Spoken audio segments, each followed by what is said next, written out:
तो दोस्तों जिन छात्रों का भी 6 मार्च का फिजिक्स का पेपर होने वाला है उनके लिए आज का वीडियो बहुत ही ज्यादा महत्वपूर्ण होने वाला है।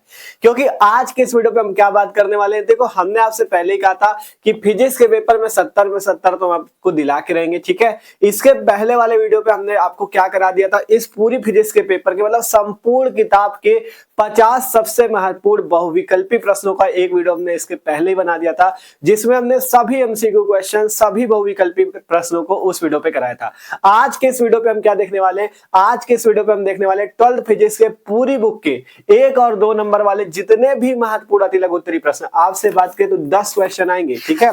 अति लघु उत्तरीय यहाँ पे अगर बात करेंगे तो देख सकते हो 1 नंबर वाले 5, ठीक है, और 2 नंबर वाले 5, मतलब कितने हो गए 15 नंबर। 15 नंबर आपको इससे मिलने वाले। तो इसलिए आज के इस वीडियो पे हम आपको कराने वाले 1 और 2 नंबर वाले जितने भी पूरी किताब के महत्वपूर्ण प्रश्न हैं, सभी प्रश्नों को आज के इस वीडियो पे वन शॉट पे कराएंगे, ठीक है। हमने पहले ही कहा था मस्त तरीके से तैयारी होगी। एक वीडियो पे आपको सभी बहुविकल्पी करा देंगे, दूसरे वीडियो पे हम आपको 1 और 2 नंबर वाले सभी प्रश्न, और फिर जो अगला वीडियो आएगा उसमें 3 नंबर वाले सभी प्रश्न और 5 नंबर वाले सभी प्रश्नों को करा देंगे, ठीक है। न्यूमेरिकल भी करा देंगे, टेंशन ना लो। बस आपको करना क्या है, जो लोग नए हो उनको चैनल से जुड़ जाना है, चैनल को सब्सक्राइब कर लेना, क्योंकि मस्त तरीके से तैयारी चल रही है। डिस्क्रिप्शन पे 12 फिजिक्स की प्लेलिस्ट है, वहां से भी मस्त तरीके से तैयारी कर सकते हो।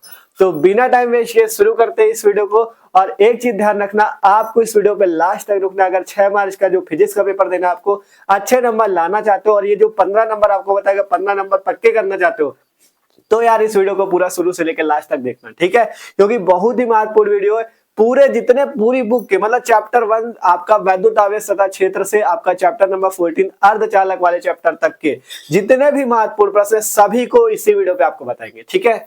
बस आपको करना क्या है, इस वीडियो को पूरा शुरू से लेकर लास्ट तक देखना है, ठीक है।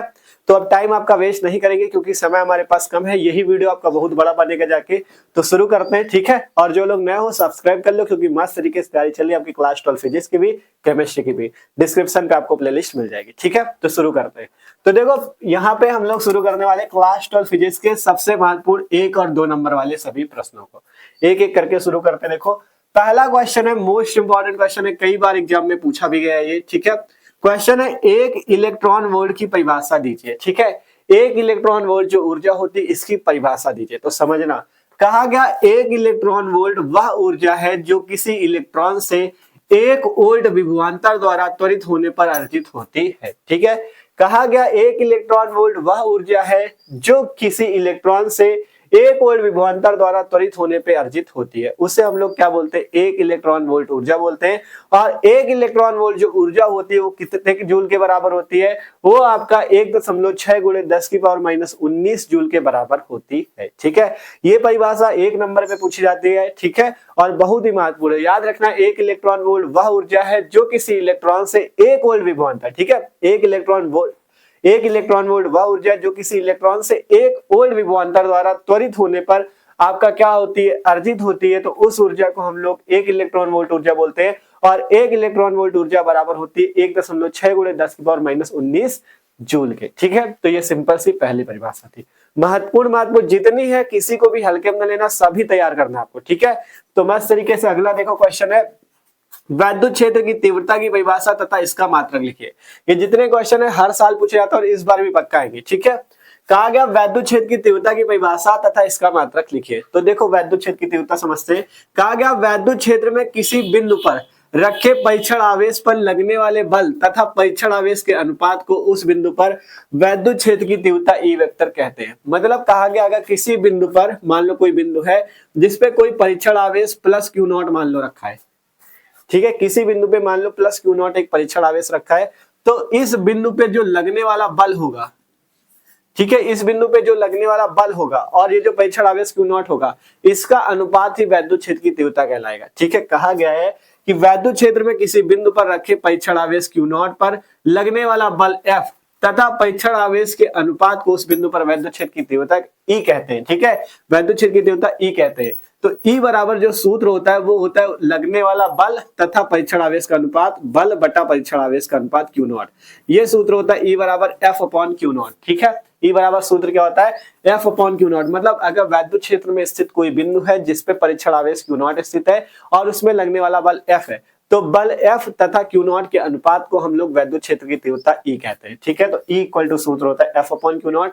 यहां से इसका मात्रक याद रखना वैद्युत क्षेत्र का, इसके दो मात्रक होते हैं। ठीक है, एक मात्रक याद रखना पहला, तो देखो F का मात्रक क्या होता है, बल का न्यूटन, न्यूटन और बटे में आवेश Q होता है, Q नॉट आवेश ही तो है, इसका मात्रक क्या होगा, कूलाम। पहला मात्रक ये याद रखना न्यूटन पर कूलाम। या दूसरा मात्रक क्या होता है, दूसरा मात्रक भी याद रखना, दूसरा मात्रक होता है वोल्ट प्रति मीटर। दूसरा मात्रक क्या होता है, वोल्ट प्रति मीटर। ठीक है, न्यूटन प्रति कूलाम या वोल्ट प्रति मीटर, ये आपके बहुविकल्पी पे भी पूछे जाते हैं मात्रक, इसलिए मात्रक सभी के आपको तैयार होने चाहिए। ठीक है, तो मात्रक न्यूटन पर कूलाम या वोल्ट प्रति मीटर। यहीं से इसकी विमा भी तैयार कर लो। विमा, विमा के लिए देखो, इसका देखो बल बटा आवेश होता है, तो बल का मात्रक क्या, न्यूटन, तो न्यूटन जो होता है बल का मात्रक होता है, और बल की विमा आपको याद होनी चाहिए। बल की जो विमा होती है वो होती है MLT - 2। ठीक है, आपने 11th पे भी पढ़ी होगी, बल की विमा कितनी होती है, MLT - 2 बटे में आवेश Q होता है, और Q का सूत्र क्या होता है, आवेश बराबर सूत्र होता है Q बराबर I × T, धारा गुणे समय। सबको पता I × T होता है, A होता है, I का मतलब क्या है, धारा, धारा की विमा A, और T होता है समय, समय की विमा T। तो मतलब आवेश की विमा क्या होती है, AT होती है। तो यहां से क्या हो जाएगी, AT। अब अगर आप इसे सही से लिखते हो तो आपके पास क्या हो जाएगा, देखो ऊपर है MLT - 2, अब ये वाला T ऊपर जाएगा तो ये भी T - 1 बन जाएगा, तो ये T - 1 और ये T - 2 मिलके क्या बन जाएगा, MLT - 3, और ये A की पावर 1 है नीचे प्लस में, तो ऊपर जाएगा, ये भी माइनस में हो जाएगा, तो MLT - 3 A - 1, ये आपके पास क्या आ जाएगी, इसकी विद्युत क्षेत्र की विमा भी आ जाएगी। ठीक है, विमा निकालना भी आपको आना चाहिए। तो सिंपल सा परिभाषा सबसे पहले देखी, फिर सूत्र देखा, फिर मात्रक है न्यूटन पर कूलाम या वोल्ट प्रति मीटर। विमा देख सकते हो, विमा निकालने के लिए न्यूटन बल का मात्रक है, तो बल की विमा MLT - 2, और कूलाम आवेश का, आवेश की विमा AT। यहां से निकालोगे MLT - 3 A - 1। तो ये है वैद्युत क्षेत्र की तीव्रता की परिभाषा और उसकी विमा। ठीक है, इंपॉर्टेंट क्वेश्चन है, पूछा जाता है। अगला क्वेश्चन है, आवेश के रेखी घनत्व का अर्थ समझाइए। ठीक है, आवेश के रेखी घनत्व का अर्थ समझाइए। आवेश का रेखी घनत्व क्या होता है, समझना। कहा गया किसी चालक अथवा अचालक पदार्थ की प्रति एकांक लंबाई पे उपस्थित आवेश की मात्रा को आवेश का रेखी घनत्व कहते हैं। इसे लैम्डा से प्रदर्शित करते हैं, इसे लैम्डा से प्रदर्शित करते हैं। मतलब किसी चालक अथवा अचालक की, आपका कहा गया कि क्या, प्रति एकांक लंबाई। ठीक है, किसी चालक अथवा अचालक पदार्थ की प्रति एकांक लंबाई पे उपस्थित आवेश की मात्रा को हम लोग आवेश का रेखी घनत्व कहते हैं, और इसे लैम्डा से प्रदर्शित करते हैं। इसी टाइप से आगे है, आवेश के पृष्ठीय घनत्व का अर्थ बताइए। तो आवेश के पृष्ठीय घनत्व में क्या होता है, इसमें देखो थोड़ा सा बस फर्क होता है, क्या कि किसी चालक अथवा अचालक पदार्थ की, उसमें प्रति एकांक लंबाई, इसमें प्रति एकांक क्षेत्रफल होगा। किसी चालक अथवा अचालक पदार्थ के प्रति एकांक क्षेत्रफल में उपस्थित आवेश की मात्रा को आवेश का पृष्ठीय घनत्व, मतलब इसमें केवल प्रति एकांक क्षेत्रफल लगाना, इसमें प्रति एकांक लंबाई, परिभाषा सेम है। ठीक है, तो इसे देखो, इसे तो लैम्डा से प्रदर्शित करते हैं आवेश के रेखी घनत्व को, तो फॉर्मूला होता है लैम्डा बराबर Q अपॉन में L। ठीक है, प्रति एकांक लंबाई कहा, इसलिए लंबाई L लगी, तो यहाँ से सूत्र हुआ लैम्डा बराबर Q अपॉन L। अगर आवेश के रेखी घनत्व के मात्रक की बात करें तो मात्रक क्या हो जाएगा, यहाँ से Q बटा L है, Q का मात्रक क्या होता है, कूलाम, कूलाम बटा L क्या है, L है लंबाई, तो इसका मात्रक मीटर, तो कूलाम प्रति मीटर इसका मात्रक होता है। विमा की बात करें, विमा भी निकाल सकते हो। विमा, विमा के लिए कूलाम की विमा हमने बताई थी AT होता है, बटे में लंबाई की विमा L होती है। ठीक है, तो AT बटा L, मतलब इससे सही से आप करोगे तो L ऊपर चला जाएगा, तो यहाँ से क्या हो जाएगा, AT L - 1। ठीक है, इस टाइप से AT पहले से, L नीचे है, ऊपर जाएगा L - 1। तो ये होता है रेखी घनत्व का सूत्र, lambda equal to Q upon L, मात्रक कूलाम प्रति मीटर, क्योंकि Q का मात्रक कूलाम और बटे में लंबाई का मात्रक मीटर। विमा AT L - 1। इसी टाइप से आवेश का पृष्ठीय घनत्व है कि किसी चालक अथवा अचालक पदार्थ के प्रति एकांक क्षेत्रफल में उपस्थित आवेश की मात्रा को आवेश का पृष्ठीय घनत्व कहते हैं, और इसे सिग्मा से प्रदर्शित करते हैं, इसे सिग्मा से प्रदर्शित करते हैं। ठीक है, इसे सिग्मा से प्रदर्शित करते हैं, सिग्मा से लिख लेना, इसे सिग्मा से प्रदर्शित करते हैं। ठीक है, सिग्मा इक्वल टू सूत्र क्या हो जाएगा, प्रति एकांक क्षेत्रफल की बात है, इसलिए सिग्मा इक्वल टू सूत्र होगा Q अपॉन में A। ठीक है, सिग्मा इक्वल टू सूत्र होगा Q अपॉन A, जहां सिग्मा क्या है, आवेश का पृष्ठीय घनत्व। इसके मात्रक की बात करें, इसके मात्रक की बात करें तो देखो Q का मात्रक क्या हो जाएगा, कूलाम, मतलब आवेश है तो कूलाम, और प्रति A क्या है, क्षेत्रफल, तो इसका मात्रक क्या हो जाएगा, मीटर स्क्वायर। तो यहां से मात्रक क्या हो जाएगा, कूलाम प्रति मीटर स्क्वायर। ठीक है, सिग्मा है आवेश का पृष्ठीय घनत्व, तो मात्रक कूलाम प्रति मीटर स्क्वायर। विमा की बात कर ले, विमा निकाल लेते हैं। तो देखो अगर बात करें कूलाम की विमा हमने बताई AT बटे में मीटर स्क्वायर, मतलब लंबाई है तो स्क्वायर लगा तो L2, यहां से कितनी आ जाएगी, AT L - 2। तो ये होती है आपकी आवेश के पृष्ठीय घनत्व की विमा ATL-2 मात्रक कूलाम प्रति मीटर स्क्वायर, सूत्र sigma equal to Q upon A। तो इस टाइप से ये है आवेश का रेखीय घनत्व, ये है आवेश का पृष्ठीय घनत्व। दोनों परिभाषाएं महत्वपूर्ण और बार बार पेपर में पूछे जाते हैं, इसीलिए आपको कराना है। मतलब यहाँ पे इस वीडियो पे आपका टाइम वेस्ट नहीं होगा। जितने क्वेश्चन पूछे जाते हैं पेपर में, सिलेक्टेड क्वेश्चन जो है उन्हीं क्वेश्चंस को आपको कराएंगे, ठीक है, क्योंकि ये क्वेश्चन 2-2, 3-3 बार पूछे गए और इस बार आने के भी चांसेस रहेंगे, ठीक है। तो आशा करते हैं चारों क्वेश्चन समझ में आए। अभी तो पूरी बुक के देखने, तो इसलिए पूरा लास्ट तक रुकना, क्योंकि अब आपके पास केवल 1 दिन का समय है, तो अब मेहनत आपको करनी है, ठीक है। तो जल्दी से आप लोग इसे नोट कर लो, ठीक है। तो अब बात करते हैं जो आगे के क्वेश्चन है इंपॉर्टेंट उनको देखते हैं, ठीक है। तो अगला क्वेश्चन हमारे पास 5वां कि वैद्युत फ्लक्स की परिभाषा, मात्रक व विमा लिखिए। वैद्युत फ्लक्स किसे कहते हैं, इसकी परिभाषा, इसका मात्रक, इसकी विमा लिखिए। बहुत इंपॉर्टेंट क्वेश्चन है, ठीक है। तो समझते हैं वैद्युत फ्लक्स, इलेक्ट्रिक फ्लक्स के बारे में। क्या होता है ये? कहा गया वैद्युत क्षेत्र में स्थित किसी क्षेत्रफल से अभिलंबवत दिशा में गुजरने वाली वैद्युत बल रेखाओं की संख्या को वैद्युत फ्लक्स कहते हैं और इसे फाई से प्रदर्शित करते हैं, ठीक है। कहा गया किसी भी वैद्युत क्षेत्र में स्थित कोई क्षेत्रफल के अभिलंबवत, मान लो किसी वैद्युत क्षेत्र में कोई क्षेत्रफल है जिसके अभिलंबवत गुजरने वाली वैद्युत बल रेखाओं की संख्या को वैद्युत फ्लक्स कहते हैं और इसे फाई से प्रदर्शित करते हैं। क्या कहा गया? किसी वैद्युत क्षेत्र में स्थित मान लो कोई क्षेत्रफल है, उस क्षेत्रफल के अभिलंबवत गुजरने वाली जितनी भी वैद्युत बल रेखाओं की संख्या होगी उस संख्या को हम लोग क्या बोलेंगे? वैद्युत फ्लक्स बोलेंगे और इसे इंग्लिश में इलेक्ट्रिक फ्लक्स कहते हैं और इसे फाई ई से प्रदर्शित करते हैं। इसका फॉर्मूला जान लो, फाई ई बराबर सूत्र क्या होता है? फाई ई बराबर सूत्र होता है ई vector dot D A vector, E vector dot D A vector. Vector form में ऐसे लिख सकते हो या आप इसे कैसे लिख सकते हो? फाई ई बराबर लिख सकते हो ई D A cos theta, E D A cos theta, ऐसे भी लिख सकते हो, ठीक है। फाई ई बराबर E D A cos theta, इस टाइप से, ठीक है। मात्रक की बात करें, मात्रक कैसे निकलता है? तो मात्रक याद रखना कैसे निकलेगा मात्रक। मात्रक अगर बात करें तो देखो E इंटू डी ए है, मतलब आपका वैद्युत क्षेत्र, इंटू डी ए का मतलब क्षेत्रफल, वैद्युत क्षेत्र गुणे क्षेत्रफल। तो मतलब मात्रक कैसे निकलेगा? वैद्युत क्षेत्र का मात्रक हमने बताया क्या होता है? न्यूटन बटा कूलाम। वैद्युत क्षेत्र का मात्रक अभी बताया था न्यूटन बटा कूलाम, इंटू डी ए क्या है? क्षेत्रफल। क्षेत्रफल का मात्रक क्या होता है? Metre square. तो इसका मात्रक क्या आ गया? न्यूटन मीटर स्क्वायर बटा कूलाम, ठीक है। मात्रक क्या आ गया? न्यूटन मीटर स्क्वायर बटा कूलाम। देख सकते हो ई का मात्रक न्यूटन बटा कूलाम, दिए है ये दिए गया क्षेत्रफल, क्षेत्रफल का मात्रक मीटर स्क्वायर, तो न्यूटन मीटर स्क्वायर बटा कूलाम, ठीक है।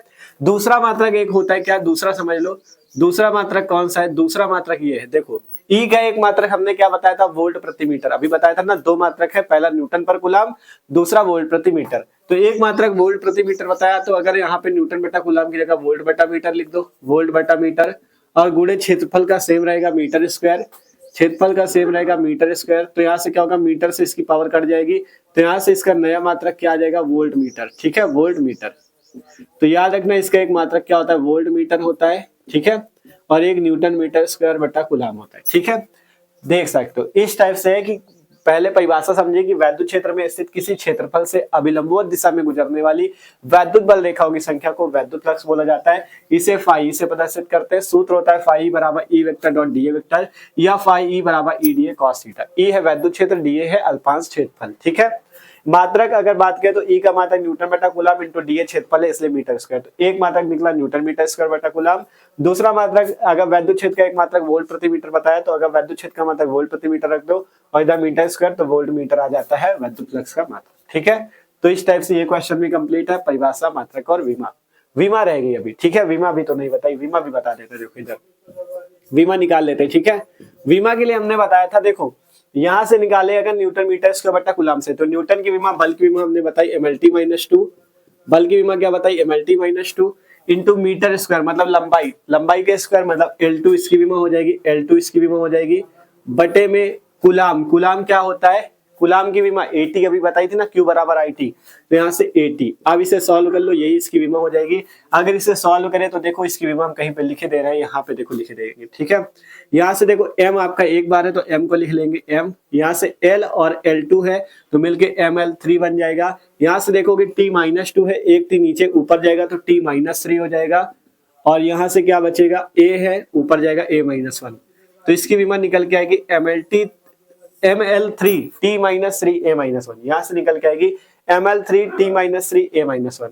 तो ये है परिभाषा, ये है फॉर्मूले, ये है दो मात्रक और ये है इसकी विमा निकल के ml3 T-3 A-1। ठीक है, जगह नहीं थी वहां पे इसलिए यहां लिख दी। आप लोग इसको अच्छे से कॉपी पे लिखना। ठीक है, पहले परिभाषा, फिर सूत्र, उसके नीचे मात्रक, उसके नीचे विमा। ठीक है, यहाँ पे कम जगह बोर्ड पे आप लोग देख रहे हो इसलिए लिख दिया। अगला क्वेश्चन है, अगला क्वेश्चन भी मोस्ट इंपॉर्टेंट है। ठीक है, क्वेश्चन है जब कांच की छड़ को रेशम के टुकड़े से रगड़ते हैं तो दोनों पर आवेश आ जाता है। इसी प्रकार की परिघटना का वस्तुओं के अन्य युग्मों में भी प्रेक्षण किया जाता है। स्पष्ट कीजिए कि यह प्रेक्षण आवेश संरक्षण नियम से किस प्रकार सामंजस्य रखता है। कहा गया जब रेशम के टुकड़े को कांच की छड़ से रगड़ा जाता है तो उसमें आवेश आ जाता है। इसका क्या कारण है? कहा गया ना कि जब कांच की छड़ को रेशम के टुकड़े से रगड़ते हैं तो दोनों पर आवेश आ जाता है। इसी प्रकार की परिघटना का मतलब यही घटना, जैसे यहाँ पे रेशम के टुकड़े को कांच की छड़ पे रगड़ा गया तो दोनों पे आवेश आ गया, इसी प्रकार से यह परिघटना कई वस्तुओं के अन्य युग्मों में भी देखी गई। जैसे अगर आपके हाथ में पेन है और आप पेन को अगर बाल पे रगड़ते हो और यहाँ पे क्या हो, आपके हाथ में कागज के छोटे छोटे टुकड़े, आप ऐसे पास लाओगे तो कागज के टुकड़े जो होंगे इस पेन से क्या होंगे, आकर्षित होने लगेंगे। मतलब दोनों में क्या आ जाएगा, आकर्षण का गुण आ जाएगा। तो ये किसके द्वारा होता है? इसी घटना, जैसे यहाँ पे कांच की छड़ में रेशम का टुकड़ा रगड़ोगे, वैसे अगर आप पेन को बाल पे रगड़ के अगर आप क्या करते हो, कागज के टुकड़े के समीप ले जाते हो तो कागज के टुकड़े इसकी ओर क्या होने लगेंगे, आकर्षित होने लगेंगे। ठीक है, तो यहाँ पे इसका क्या कारण है यही आपसे पूछा गया है। तो समझना इस तरह की मतलब जो वस्तुएं होती है, क्यों दोनों वस्तुएं आकर्षित हो जाती हैं, तो एक घर्षण के कारण होती है। ठीक है, समझना इसका उत्तर। कहा गया घर्षण द्वारा आवेशन की घटनाएं आवेश संरक्षण नियम के साथ पूर्ण सामंजस्य रखती है। घर्षण द्वारा जो आवेशन की घटनाएं मतलब जो वस्तुएं आवेशित नहीं होती वो बाद में आवेशित हो जाती हैं, तो ये किसके द्वारा होती है? आवेश संरक्षण नियम के द्वारा होती है। ठीक है, जब इस प्रकार की किसी घटना में दो उदासीन वस्तुओं को रगड़ा जाता है, जैसे कांच की छड़ और जो आपका रेशम का टुकड़ा था, ये दोनों उदासीन वस्तुएं थी। तो जब इस प्रकार की घटना में किसी उदासीन वस्तुओं को रगड़ा जाता है तो दोनों वस्तुएं आवेशित हो जाती है। जब दोनों वस्तुओं को रगड़ा जाता है आपस में तो दोनों वस्तुएं आवेशित हो जाती है। ठीक है, और घर्षण से पूर्व दोनों वस्तुएं उदासीन होती है। मतलब जब घर्षण नहीं होता तो कांच की छड़ और रेशम के टुकड़े दोनों उदासीन थे, लेकिन जैसे इसको रगड़ा गया तो क्या हो गया, दोनों वस्तुएं क्या हो गई, आवेशित हो गई। अर्थात उनका कुल आवेश पहले तो शून्य था। कहा गया जब घर्षण द्वारा वस्तुओं को रगड़ा जाता है तो दोनों वस्तुएं आवेशित हो जाती है। घर्षण से पूर्व दोनों वस्तुएं उदासीन होती, अर्थात उनका कुल आवेश शून्य होता है। घर्षण से पूर्व मतलब जब घर्षण नहीं होता उससे पहले सभी वस्तुएं क्या होती हैं, उदासीन, मतलब दोनों वस्तुएं उदासीन होती, मतलब उनका आवेश शून्य होता है। लेकिन जैसे ही आप उसको तेजी से रगड़ते हो तो उसमें दोनों वस्तुओं में क्या हो जाता है, आवेश उत्पन्न हो जाता है। एक पे प्लस आवेश, एक पे माइनस आवेश। देख सकते हो आगे कहा गया इस प्रकार के प्रेक्षणों में सदैव यह पाया गया कि एक वस्तु पर जितना धनावेश आता है दूसरी वस्तु पर उतना ही ऋणावेश आ जाता है। जैसे आपने पेन को अगर यहाँ पे तेजी से बाल पे रगड़ा तो एक कागज के टुकड़े के समीप ले जाओगे, दोनों आकर्षित होने लगेंगे, मतलब दोनों पे आवेश आ जाएगा। एक पे धनावेश आएगा, एक में ऋणावेश आएगा। ठीक है, तो इस प्रकार के प्रेक्षणों में सदैव यह पाया गया कि वस्तु पर जितना धनावेश आता है उतना ही दूसरी वस्तु पे ऋणावेश आ जाता है। इस प्रकार घर्षण द्वारा आवेशन के बाद भी दोनों वस्तुओं को नेट आवेश शून्य बना रहता है। ठीक है, तो क्वेश्चन यही था कि स्पष्ट कीजिए कि यह प्रेक्षण आवेश संरक्षण नियम से किस प्रकार सामंजस्य रखता है। तो आपने बताया कि घर्षण द्वारा आवेशन की घटनाएं आवेश संरक्षण नियम के साथ पूर्ण सामंजस्य रखती हैं। जब इस प्रकार की किसी घटना में दो उदासीन वस्तुओं को आपस में रगड़ा जाता है तो दोनों वस्तुएं आवेशित हो जाती है। घर्षण से पूर्व दोनों वस्तुएं उदासीन होती है, अर्थात उनका कुल आवेश जो होता है शून्य होता है। इस प्रकार के परीक्षणों में सदैव यह पाया गया कि एक वस्तु पर जितना धनावेश होता है दूसरी वस्तु पर उतना ही ऋणावेश आ जाता है, और इस प्रकार घर्षण द्वारा आवेशन के बाद भी दोनों वस्तुओं पर नेट आवेश शून्य ही बना रहता है। इस प्रकार आपका आवेश संरक्षण नियम के अनुसार आपका मतलब दोनों पे घर्षण के बाद क्या होता है, दोनों में आवेश शून्य बना रहता है, क्योंकि एक प्लस होता है भाई ना, दोनों एक दूसरे के आवेश को कैंसिल कर देते हैं, मतलब दोनों में बाद में भी आवेश शून्य बना रहता है। तो इस प्रकार आवेश संरक्षण नियम का ये पालन भी करता है। ठीक है, तो यही पूछा गया था कि आवेश संरक्षण नियम से किस प्रकार सामंजस्य रखता है, मतलब ये किस प्रकार उससे संबंधित है आवेश संरक्षण नियम के अनुसार। तो इस टाइप से आपको उत्तर लिखना है। इंपॉर्टेंट क्वेश्चन है, हर साल पूछा जाता है, तो इसको भी तैयार कर लेना। ठीक है, आपसे कह रहे हैं ना इस वीडियो पे वही क्वेश्चन है जो पिछले वर्षों के पेपर में पूछे गए और इस बार आने के भी पूरी चांसेस है। तो इसलिए आपसे कह रहे थे वीडियो को लास्ट तक देखना, एक क्वेश्चन आपके लिए इंपॉर्टेंट है। ठीक है, अगला क्वेश्चन है वैद्युत विभव की परिभाषा दीजिए तथा इसकी विमा लिखिए। वैद्युत विभव की परिभाषा दीजिए तथा इसकी विमा लिखिए। वैद्युत विभव क्या होता है और इसकी परिभाषा और विमा लिखो। ठीक है, तो वैद्युत विभव की परिभाषा हमने लिखी कि वैद्युत क्षेत्र में किसी बिंदु पर वैद्युत विभव V परीक्षण आवेश Q0 को अनंत से उस बिंदु तक ले जाने में किए गए कार्य W तथा परीक्षण आवेश Q0 के अनुपात को वैद्युत विभव कहते हैं। क्या बोला गया कि वैद्युत क्षेत्र में स्थित कोई बिंदु, मान लो वैद्युत क्षेत्र में स्थित यहाँ पे कोई बिंदु है, ठीक है, वैद्युत क्षेत्र में स्थित कोई बिंदु है और उस पर वैद्युत विभव अगर आपको V निकालना है, इस बिंदु पर अगर V विभव निकालना है, ठीक है, कहा गया मान लो वैद्युत क्षेत्र E है जिसमें कोई बिंदु आपका है, ठीक है, अगर इस बिंदु पे आपको विभव निकालना है तो आपको इसमें क्या करना होगा, अनंत से कोई आवेश लाना होगा। अनंत से मान लो हम एक Q0 परीक्षण आवेश यहाँ से अनंत से यहाँ तक लाते हैं, तो अनंत से जब हम Q0 आवेश को लाएंगे तो इसमें हमें कुछ ना कुछ कार्य करना पड़ेगा। तो यहाँ पे जो कार्य आएगा W, मान लो कार्य हमें W करना पड़ता है, तो ये जो W कार्य होगा और ये जो अनंत से जितना आवेश आप लाए हो इस बिंदु तक, वैद्युत क्षेत्र में स्थित जिस बिंदु तक आप जितना भी आवेश लाए हो, इस आवेश के अनुपात को ही वैद्युत विभव V बोलते हैं। तो V बराबर सूत्र होता है W बटा Q0। कहा गया है कि वैद्युत क्षेत्र में किसी बिंदु पर अगर आप वैद्युत विभव निकालना चाहते हो तो परीक्षण आवेश Q0 को अनंत से उस बिंदु तक ले जाने में जो किया गया कार्य W होगा और परीक्षण आवेश Q0 के अनुपात को ही वैद्युत विभव बोला जाएगा। तो यहाँ से सूत्र होगा V बराबर W बटा Q0, V बराबर W बटा Q0, जहाँ W कार्य और Q0 आपका आवेश है, परीक्षण आवेश, V क्या है, विभव। यहाँ से इसके मात्रक की बात करें तो मात्रक, एक मात्रक तो सबको पता होगा, विभव का एक मात्रक होता है वोल्ट, वोल्ट सबको पता होगा, ठीक है। दूसरा मात्रक भी याद रखो, V बराबर W बटा Q से निकाल लो, W होता है कार्य, कार्य का मात्रक क्या होता है, जूल, कार्य का मात्रक क्या होता है, जूल, बटे में आवेश Q, Q का मात्रक क्या होता है, कूलाम, तो यहाँ से जूल प्रति कूलाम हो जाएगा इसका मात्रक, ठीक है, यहाँ से क्या हो जाएगा, जूल प्रति कूलाम, ठीक है। मतलब एक मात्रक तो वोल्ट होता है, दूसरा क्या हो जाएगा, W का मात्रक जूल, मतलब कार्य का मात्रक जूल और Q आवेश का मात्रक कूलाम, तो एक मात्रक है वोल्ट, दूसरा है जूल प्रति कूलाम, ठीक है। यहीं से आप चाहो तो क्या निकाल सकते हो, विमा निकाल सकते हो, ठीक है, विमा यहाँ से आप निकाल सकते हो, विमा आप निकाल सकते हो, ठीक है। विमा क्या हो जाएगी, देखो आपको मेन विमा याद रखनी है, जैसे किसकी, जैसे बल की विमा MLT-2, कार्य की विमा ML2T-2, अगर याद है तब भी ठीक है, नहीं याद तब भी ठीक है, आप तब भी निकाल सकते हो, ठीक है।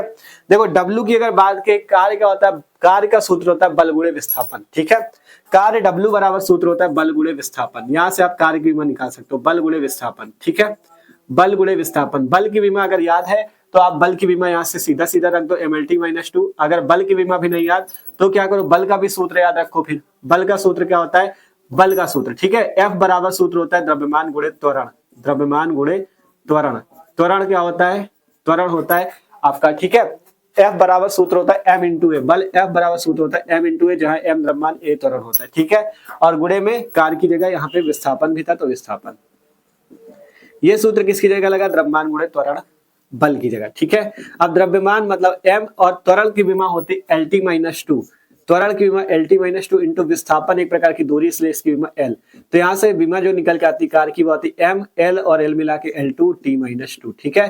तो यहाँ से डायरेक्ट भी याद रख सकते हो, कार्य की विमा ML2T-2, बल की विमा याद रखो MLT-2, बल की विमा MLT-2, कार्य की विमा ML2T-2, कार्य और ऊर्जा की सेम होती है, ठीक है, तो यहाँ से याद रखो। तो विमा निकालने के लिए आपको क्या करना होगा, देखो इसे इरेज कर रहे हैं, विमा निकालने के लिए आपको क्या करना होगा, देखो विमा निकालने के लिए कार्य की विमा आपको याद रखनी है, जूल का मतलब कार्य, कार्य की विमा होती है ML2T-2, ठीक है, बटे में कूलाम, कूलाम होता है आवेश, आवेश की विमा क्या हो जाएगी AT, आपको बताया था, ठीक है, मतलब जूल की विमा, कार्य की विमा कितनी आ गई ML2T-2 और कूलाम आवेश की विमा कितनी आ गई AT।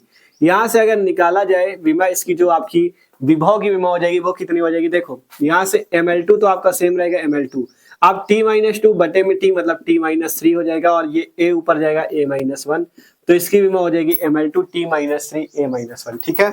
ये वैद्युत विभव की परिभाषा, ये सूत्र है और ये मात्रक है, ये इसकी विमा ML2T-3 A-1, ठीक है। सिंपल तरीके से हमने विमा भी निकाल ली, ठीक है। तो ये क्वेश्चन भी कंप्लीट होते हैं, वैद्युत फ्लक्स और ये कांच की छड़ को रेशम के टुकड़े से रगड़ा जाता है, वैद्युत विभव की परिभाषा, मात्रक विमा, ठीक है। इसी टाइप से आगे भी क्वेश्चंस है, उनको भी देख लेते हैं, ठीक है। तो जल्दी से स्क्रीनशॉट करते रहो। तो आप बात करते हैं भाई हम लोग आगे के क्वेश्चन भी बहुत ही अच्छे इंपॉर्टेंट है, ठीक है। तो देखो देखते हैं, अगला क्वेश्चन हमारे पास है, समविभव पृष्ठ से क्या तात्पर्य है, सिद्ध कीजिए कि वैद्युत बल रेखा है समविभव सतह के या समविभव पृष्ठ के लंबवत होती है। बहुत इंपॉर्टेंट क्वेश्चन और पिछले वर्षों में 2-3 बार पूछा जा चुका है कि पहले तो बताइए समविभव पृष्ठ क्या है, इसकी परिभाषा दीजिए, फिर ये बताइए कि समविभव पृष्ठ के लंबवत, ठीक है, कहा गया समविभव की जो विद्युत बल रेखाएं होती है वो समविभव पृष्ठ के लंबवत होती है, ये आपको सिद्ध करके दिखाना है। पहले कहा गया समविभव पृष्ठ की परिभाषा बताइए, फिर बताइए कि समविभव पृष्ठ के जो विद्युत बल रेखा होती है वो लंबवत होती है, ये आपको सिद्ध करके दिखाना है, ठीक है। तो समझते इसे, देखो समविभव पृष्ठ सबसे पहले समझते हैं इसकी परिभाषा क्या होती है। कहा गया किसी वैद्युत क्षेत्र में खींचा गया वह पृष्ठ जिस पर स्थित सभी बिंदुओं पर वैद्युत विभव समान हो समविभव पृष्ठ कहलाता है, ठीक है। किसी भी वैद्युत क्षेत्र में खींचा गया ऐसा पृष्ठ जिसमें स्थित सभी बिंदुओं पर वैद्युत विभव समान होता है, उस पृष्ठ को हम लोग नाम देते हैं समविभव पृष्ठ, ठीक है। देखो मान लो इस टाइप से हम कोई पृष्ठ खींचे, कहां पे खींच रहे हैं इसे, वैद्युत क्षेत्र ई में। वैद्युत क्षेत्र ई में खींचा गया एक ऐसा पृष्ठ जिसमें स्थित सभी बिंदुओं पे, मान लो यहाँ पे अगर बात करें या यहाँ पे अगर बात करें या यहाँ पे किसी भी बिंदु पे बात करें तो विभव जो होगा समान होगा। इस बिंदु पे बात करें तो यहाँ पे भी विभव भी होगा, यहाँ पे भी विभव भी होगा, यहाँ भी होगा, यहाँ भी होगा, मतलब आप कहीं पे भी बात कर लो विभव भी ही रहेगा, सभी बिंदुओं पर विभव समान रहेगा। तो इस प्रकार के पृष्ठ को समविभव पृष्ठ कहते हैं, ठीक है। क्या कहा गया, समविभव पृष्ठ एक ऐसा पृष्ठ है, जो परिभाषा क्या कहती है कि वैद्युत क्षेत्र पे खींचा गया एक ऐसा पृष्ठ जिसमें से सभी बिंदुओं पर वैद्युत विभव समान होता है, उस पृष्ठ को हम लोग समविभव पृष्ठ नाम देते हैं। और इसमें से एक परिभाषा और बना सकते हो, देखो विभव तो समान होता है, विभव तो समान होता है या बराबर होता है, लेकिन विभवांतर जो होता है, विभवांतर मतलब विभव का जो अंतर होता है, विभवांतर वो जो होता है वो शून्य होता है। याद रखना, विभव समान होता है लेकिन विभवांतर जो होता है शून्य होता है। विभवांतर पता है ना क्या होता है, विभवांतर दो विभव का अंतर होता है। मान लो अगर सभी बिंदुओं पर विभव समान है, तो अगर हमें किन्हीं दो बिंदुओं पर विभवांतर निकालना हो, मान लो इस बिंदु को ए मान ले, इस बिंदु को बी मान ले, हमें ए व बी के बीच विभवांतर निकालना है, तो वो जो आएगा वो कितना आ जाएगा, वीबी माइनस वी ए, ठीक है, वीबी माइनस वी ए, और वीबी भी वी है और वीए भी वी है, तो वी माइनस वी कितना आएगा, 0। मतलब विभव तो समान होता है लेकिन विभवांतर क्या होता है, शून्य होता है। और जब विभवांतर शून्य होता है तो कार्य भी शून्य होता है, क्योंकि आपको पता है विभवांतर का सूत्र क्या होता है, v equal to W upon में क्यू। और जब v शून्य हो जाएगा, v आपका यहाँ पे 0 हो जाएगा, तो w ये जो q है इसका गुणा होगा और w भी आपका कितना आ जाएगा, W भी शून्य आ जाएगा। तो ये बात याद रखना, ठीक है। समविभव पृष्ठ के लिए हमने बताया कि वैद्युत क्षेत्र में खींचा गया ऐसा पृष्ठ जिसमें से सभी बिंदुओं पर विभव समान हो, उस पृष्ठ को समविभव पृष्ठ कहते हैं। विभव तो समान होता है लेकिन विभवांतर शून्य होता है। विभवांतर शून्य क्यों होता है, क्योंकि विभवांतर जो होता है दो विभवों का अंतर होता है। अगर मान लो दो बिंदु ए और बी है समविभव पृष्ठ में, देखो सभी बिंदुओं पर विभव समान है, ए पे भी विभव भी होगा, बी पे भी होगा, तो अगर दोनों पे समान है तो जब इनका अंतर निकालोगे तो v माइनस वी क्या आ जाएगा, 0। मतलब विभवांतर शून्य, और विभवांतर शून्य तो कार्य भी शून्य, क्योंकि v बराबर w अपॉन q सूत्र होता है। यहाँ से w निकालोगे तो v की जगह 0 रखोगे तो w भी 0 आ जाएगा, ठीक है। तो ये सिंपल सी परिभाषा कि किसी वैद्युत क्षेत्र में खींचा गया वह पृष्ठ जिस पर स्थित सभी बिंदुओं पर विद्युत विभव समान हो, समविभव पृष्ठ कहलाता है, ठीक है। अब कहा गया सिद्ध कीजिए कि विद्युत बल रेखाएं समविभव पृष्ठ के लंबवत होती है। विद्युत बल रेखाएं जो होती है वो लंबवत होती है, ये सिद्ध करना है।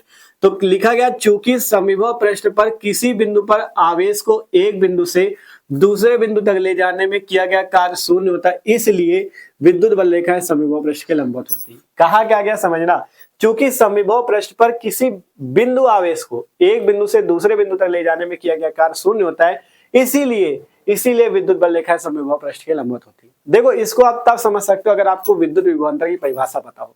विद्युत विभवांतर क्या होता है, अनंत से किसी आवेश को एक बिंदु से, अनंत से किसी आवेश को वैद्युत क्षेत्र में स्थित एक बिंदु से दूसरे बिंदु तक ले जाने में जो कार्य करना पड़ता है उसे ही हम लोग वैद्युत विभवांतर बोलते हैं, ठीक है। तो अगर कहा गया कि वैद्युत विभवांतर क्या होगा, अनंत से किसी आवेश को एक बिंदु से दूसरे बिंदु तक ले जाने में, मान लो यहाँ पे क्यू आवेश है या क्यू नॉट आवेश है, इस क्यू नॉट आवेश को आप ए से बी तक ले जा रहे हो तो वही उसके बीच कार्य निकलेगा और तभी विभवांतर निकलेगा। तो जो विभवांतर आ जाएगा वही तो यहाँ से v equal to W upon Q naught सूत्र होता है। तो जब आपका यहाँ से आवेश आप यहाँ से यहाँ ले जाओगे और आपका विभवांतर अगर v शून्य है, जब विभवांतर शून्य होगा तो कार्य भी क्या हो जाएगा, शून्य हो जाएगा। तो वही चीज कहा गया है कि चूंकि समविभव पृष्ठ पर किसी बिंदु आवेश को एक बिंदु से दूसरे बिंदु तक ले जाने में जो विभवांतर निकलता है वो शून्य होता है, जिस कारण से कार्य शून्य होता है। और कार्य शून्य होने की वजह से ही समविभव पृष्ठ के जो लंबवत होती कौन होती, विद्युत बल रेखाएं सदैव लंबवत होती। क्यों लंबवत होती, क्योंकि कार्य शून्य होता है, ठीक है। तो कहा गया कि चूंकि समविभव पृष्ठ पर किसी बिंदु आवेश को एक बिंदु से दूसरे बिंदु तक ले जाने में किया गया कार्य शून्य होता है। और कार्य क्यों शून्य होता है, क्योंकि विभवांतर शून्य होता है। इसलिए विद्युत बल रेखा समविभव पृष्ठ के लंबवत होती है। ठीक है, ये केवल समझाने के लिए यहाँ पे बनाया है, इसको कोई आपको बनाना नहीं है। ठीक है, बस समझ लो कि समविभव पृष्ठ के सभी बिंदुओं पर विभव समान, विभवांतर शून्य और कार्य भी शून्य, और कार्य शून्य तो विभवांतर भी शून्य। ठीक है, ये चीज याद रखना। और कार्य शून्य होने की वजह से ही समविभव पृष्ठ के लंबवत कौन होती है? विद्युत बल रेखा है। ठीक है, तो इसका उत्तर ये हो गया कि समविभव पृष्ठ पर किसी बिंदु आवेश को एक बिंदु से दूसरे बिंदु तक ले जाने में किया गया कार्य शून्य होता है, इसलिए विद्युत बल रेखा समविभव पृष्ठ के लंबवत होती है। बस सिंपल सा क्वेश्चन है, इंपॉर्टेंट है, तैयार कर लो। ठीक है, चित्र बनाने को कहे तो सिंपल इसी टाइप से बना देना, यहाँ पे दिखा देना विद्युत क्षेत्र में खींचा गया है, यहाँ पे बिंदु दिखा देना ए बी, सब में विभव समान, इस टाइप से दर्शा देना। ठीक है, अगर बनाने को आ जाए तो समविभव पृष्ठ इसी टाइप से बना सकते हो। ठीक है, अगला क्वेश्चन है, ये क्वेश्चन भी इंपॉर्टेंट है, संधारित्र किसे कहते हैं? संधारित्र की धारिता की परिभाषा लिखिए। ठीक है, तो बात करते हैं संधारित्र क्या होता है। कहा गया संधारित्र एक ऐसा समायोजन है जिसमें किसी चालक के आकार में परिवर्तन किए बिना उस पर आवेश की पर्याप्त मात्रा संचित की जा सकती है, संधारित्र कहलाता है। संधारित्र एक ऐसा समायोजन है जिसमें किसी चालक के आकार में परिवर्तन किए बिना उसमें आपके क्या की जा सकती है? उस पर आवेश की पर्याप्त मात्रा संचित की जा सकती है। मतलब आपको उसके आकार में परिवर्तन भी नहीं करना और उसमें आप पर्याप्त आवेश की मात्रा संचित कर दो, तो उस समायोजन को संधारित्र बोलते हैं। और संधारित्र में याद रखना, संधारित्र में इस टाइप से दो प्लेटें होती हैं, एक प्लेट पे आपका प्लस आवेश होता है और दूसरी प्लेट पे आपका कैसा आवेश होता है? माइनस आवेश होता है, इस टाइप से। ठीक है, सही से बना दे, माइनस आवेश, इस टाइप से माइनस आवेश होता है।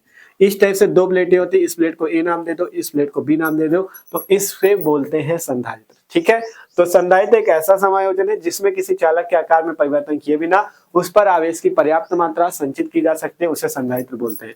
अब कहा गया संधारित्र की धारिता की परिभाषा लिखो, तो धारिता यहां से समझते हैं, किसी संधारित्र की धारिता उसकी एक प्लेट को दिए गए आवेश तथा दोनों प्लेटों के बीच उत्पन्न विभवांतर के अनुपात के बराबर होती है।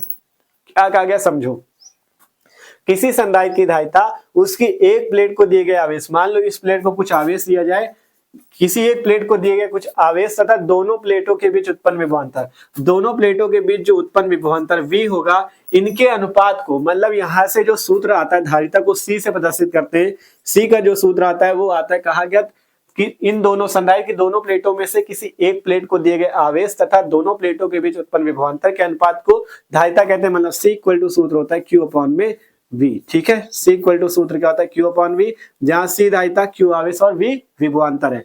और यहां से बात करें इसके मात्रक की, धारिता का मात्रक याद रखना, धारिता का मात्रक होता है फैरेड।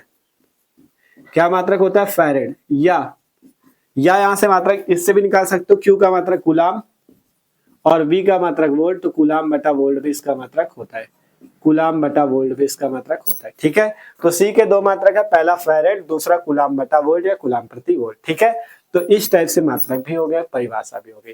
तो समझ में आया संधारित्र क्या है? सबसे पहले संधारित्र एक ऐसा समायोजन है जिसमें किसी चालक के आकार में परिवर्तन किए बिना उसमें आवेश की पर्याप्त मात्रा संचित की जा सकती है, संधारित्र। और धारिता है किसी संधारित्र की धारिता उसकी एक प्लेट को दिए गए आवेश तथा दोनों प्लेटों के बीच उत्पन्न विभवांतर के अनुपात को हम लोग धारिता बोलते हैं। C equal to Q upon V, जहां C धारिता है, मात्रक फैरेड या कूलाम प्रति वोल्ट। ठीक है, सिंपल से समझ में आ चुका है। अगला 10वां क्वेश्चन की ओर बढ़ते हैं। क्वेश्चन है, किसी संधारित्र की प्लेटों के बीच परावैद्युत पदार्थ भरने पर इसकी धारिता पर क्या प्रभाव पड़ता है? अब मान लो इन दोनों संधारित्र की प्लेटों के बीच में हम क्या भर दे? परावैद्युतांक, परावैद्युत पदार्थ, कोई परावैद्युत पदार्थ भर दे। ठीक है, इसकी प्लेटों के बीच में कोई परावैद्युत पदार्थ भर दे तो इसकी धारिता पर क्या प्रभाव पड़ेगा? तो याद रखना, जब भी हम संधारित्र की प्लेटों के बीच परावैद्युत पदार्थ भरते हैं तो उसकी धारिता बढ़ जाती है। क्या होता है? धारिता बढ़ जाती है। किस कारण से बढ़ जाती? कारण यहाँ पे लिखा है, संधारित्र की प्लेटों के बीच परावैद्युत पदार्थ भरने से इसके अंदर प्लेटों के बीच उपस्थित वैद्युत क्षेत्र की विपरीत दिशा में एक आंतरिक वैद्युत क्षेत्र उत्पन्न हो जाता है। कहा गया संधारित्र की प्लेटों के बीच परावैद्युत भरने पे संधारित्र की प्लेटों के बीच जो पहले से वैद्युत क्षेत्र था, इस वैद्युत क्षेत्र के विपरीत दिशा में, अगर मान लो ये वाला इस दिशा में था तो इसके विपरीत दिशा में एक और वैद्युत क्षेत्र उत्पन्न हो जाता है। ठीक है, इसकी देखो कहा गया यहां से संधारित्र की प्लेटों के बीच परावैद्युत पदार्थ भरने से इसके अंदर प्लेटों के बीच उपस्थित वैद्युत क्षेत्र की विपरीत दिशा में एक आंतरिक वैद्युत क्षेत्र उत्पन्न हो जाता है। ठीक है, और ये क्यों उत्पन्न होता है? जो इसकी सतह पर प्लेटों के विपरीत आवेश के प्रेरित होने से उत्पन्न होता है। जो मतलब संधारित्र की प्लेटों पे आपको पता है दो आवेश होते हैं, प्लस और माइनस, तो संधारित्र की सतह पे ये जो आवेश उत्पन्न है इसी के कारण दूसरा आपका वैद्युत क्षेत्र, आंतरिक वैद्युत क्षेत्र उत्पन्न हो जाता है। ठीक है, अतः प्लेटों के बीच विभवांतर घट जाता है, जिसके कारण विभवांतर V का मान जो होता है वो घट जाता है, और जब V घट जाता है तो धारिता आपकी क्या हो जाती है, बढ़ जाती है। ठीक है, जब विभवांतर घट जाता है जिसके परिणाम स्वरूप धारिता बढ़ जाती है। मतलब C equal to Q upon V है, मतलब C अनुक्रमानुपाती है 1/V के। ठीक है, यहाँ से देखो C अनुक्रमानुपाती 1/V, अगर V घट जाएगा तो C बढ़ जाएगी, और अगर आपका V बढ़ जाएगा तो C घट जाएगी, उल्टा है। ठीक है, आप जब व्युत्क्रमानुपाती हो, मतलब C व्युत्क्रमानुपाती 1/V के, तो अगर V घटाओगे तो C बढ़ेगी और V बढ़ाओगे तो C घटेगी। ठीक है, तो सिंपल सी बात है कि किसी संधारित्र की प्लेटों के बीच परावैद्युत पदार्थ भरने पे इसकी धारिता पर क्या प्रभाव पड़ता है। जब परावैद्युत पदार्थ भरोगे तो धारिता बढ़ जाएगी। कारण क्या है, संधारित्र की प्लेटों के बीच परावैद्युत पदार्थ भरने से इसके अंदर प्लेटों के बीच उपस्थित वैद्युत क्षेत्र की विपरीत दिशा में एक आंतरिक वैद्युत क्षेत्र उत्पन्न हो जाता है, जो इसकी सतह पर प्लेटों के विपरीत आवेश के प्रेरित होने से उत्पन्न होता है, और अतः प्लेटों के बीच विभवांतर घट जाता है, जिसके परिणाम स्वरूप धारिता बढ़ जाती है। ठीक है, तो महत्वपूर्ण क्वेश्चन है, इसको भी आपको तैयार कर लेना है। तो आशा करते हैं ये क्वेश्चन भी समझ में आए, तो इनको भी जल्दी से नोट करो और देखते हैं आगे। ठीक है, तो अब देखते हैं भाई हम लोग आगे के क्वेश्चन। आगे के जो क्वेश्चन है वो भी बहुत ज्यादा इंपॉर्टेंट है। ठीक है, तो उनको भी देख लेते हैं। देखो अगला क्वेश्चन हमारे पास, विभव प्रवणता की परिभाषा दीजिए। ठीक है, विभव प्रवणता क्या होता है, इसकी परिभाषा दीजिए। और एक क्वेश्चन इससे और पूछ लिया जाता है कि विभव प्रवणता तथा वैद्युत क्षेत्र की तीव्रता में संबंध भी लिखिए। ठीक है, तो ये भी हम आपको इसी पे करा देंगे। तो देखो सबसे पहले समझते हैं विभव प्रवणता की परिभाषा। तो कहा गया वैद्युत क्षेत्र की दिशा में दूरी परिवर्तन के साथ विभव परिवर्तन की दर को विभव प्रवणता कहते हैं। ठीक है, वैद्युत क्षेत्र की दिशा में अगर दूरी परिवर्तन के साथ विभव में भी परिवर्तन होता है तो उसे हम लोग विभव प्रवणता कहते हैं। और विभव प्रवणता का सूत्र होता है विभव में परिवर्तन बटा दूरी में परिवर्तन। ठीक है, देख सकते हो विभव प्रवणता बराबर सूत्र होता है विभव में परिवर्तन बटा दूरी में परिवर्तन। अगर मान लो विभव में परिवर्तन डेल्टा V हो, डेल्टा यहाँ पे क्या दिखा रहा है, ये जो डेल्टा दिख रहा है ये परिवर्तन को दिखा रहा है, और दूरी में परिवर्तन जो हो डेल्टा x हो, तो यहाँ से विभव प्रवणता का सूत्र हो जाएगा डेल्टा V बटा डेल्टा x। ठीक है, तो ये चीज याद रखना। और इसी से आपको याद रखना है विभव प्रवणता तथा वैद्युत क्षेत्र की तीव्रता में संबंध का सूत्र E बराबर होता है माइनस का delta V upon delta x। अर्थात जो वैद्युत क्षेत्र की तीव्रता होती है वो ऋणात्मक मतलब माइनस विभव प्रवणता के बराबर होती है। ठीक है, वैद्युत क्षेत्र की तीव्रता E ऋणात्मक विभव प्रवणता अर्थात माइनस विभव प्रवणता के बराबर होती है। ठीक है, तो ये सिंपल सी बात है, आसानी से समझ गए होंगे। विभव प्रवणता थी वैद्युत क्षेत्र की दिशा में दूरी परिवर्तन के साथ विभव में परिवर्तन की दर को हम लोग विभव प्रवणता बोलते हैं। विभव प्रवणता बराबर विभव में परिवर्तन बटा दूरी में परिवर्तन, विभव प्रवणता बराबर डेल्टा V बटा डेल्टा x। और विद्युत क्षेत्र की तीव्रता से क्या संबंध होता है, E बराबर माइनस डेल्टा V बटा डेल्टा x। मतलब जो वैद्युत क्षेत्र है वो माइनस विभव प्रवणता के बराबर होता है, अर्थात कि वैद्युत क्षेत्र की तीव्रता ऋणात्मक विभव प्रवणता के बराबर होती है। ठीक है, ये सिंपल सा क्वेश्चन हो गया। इसके बाद है किसी पदार्थ की विशिष्ट चालकता से क्या तात्पर्य है। किसी पदार्थ की जो विशिष्ट चालकता होती है, स्पेसिफिक आपकी जो चालकता होती है वो क्या होती है। ठीक है, तो इसे समझते हैं।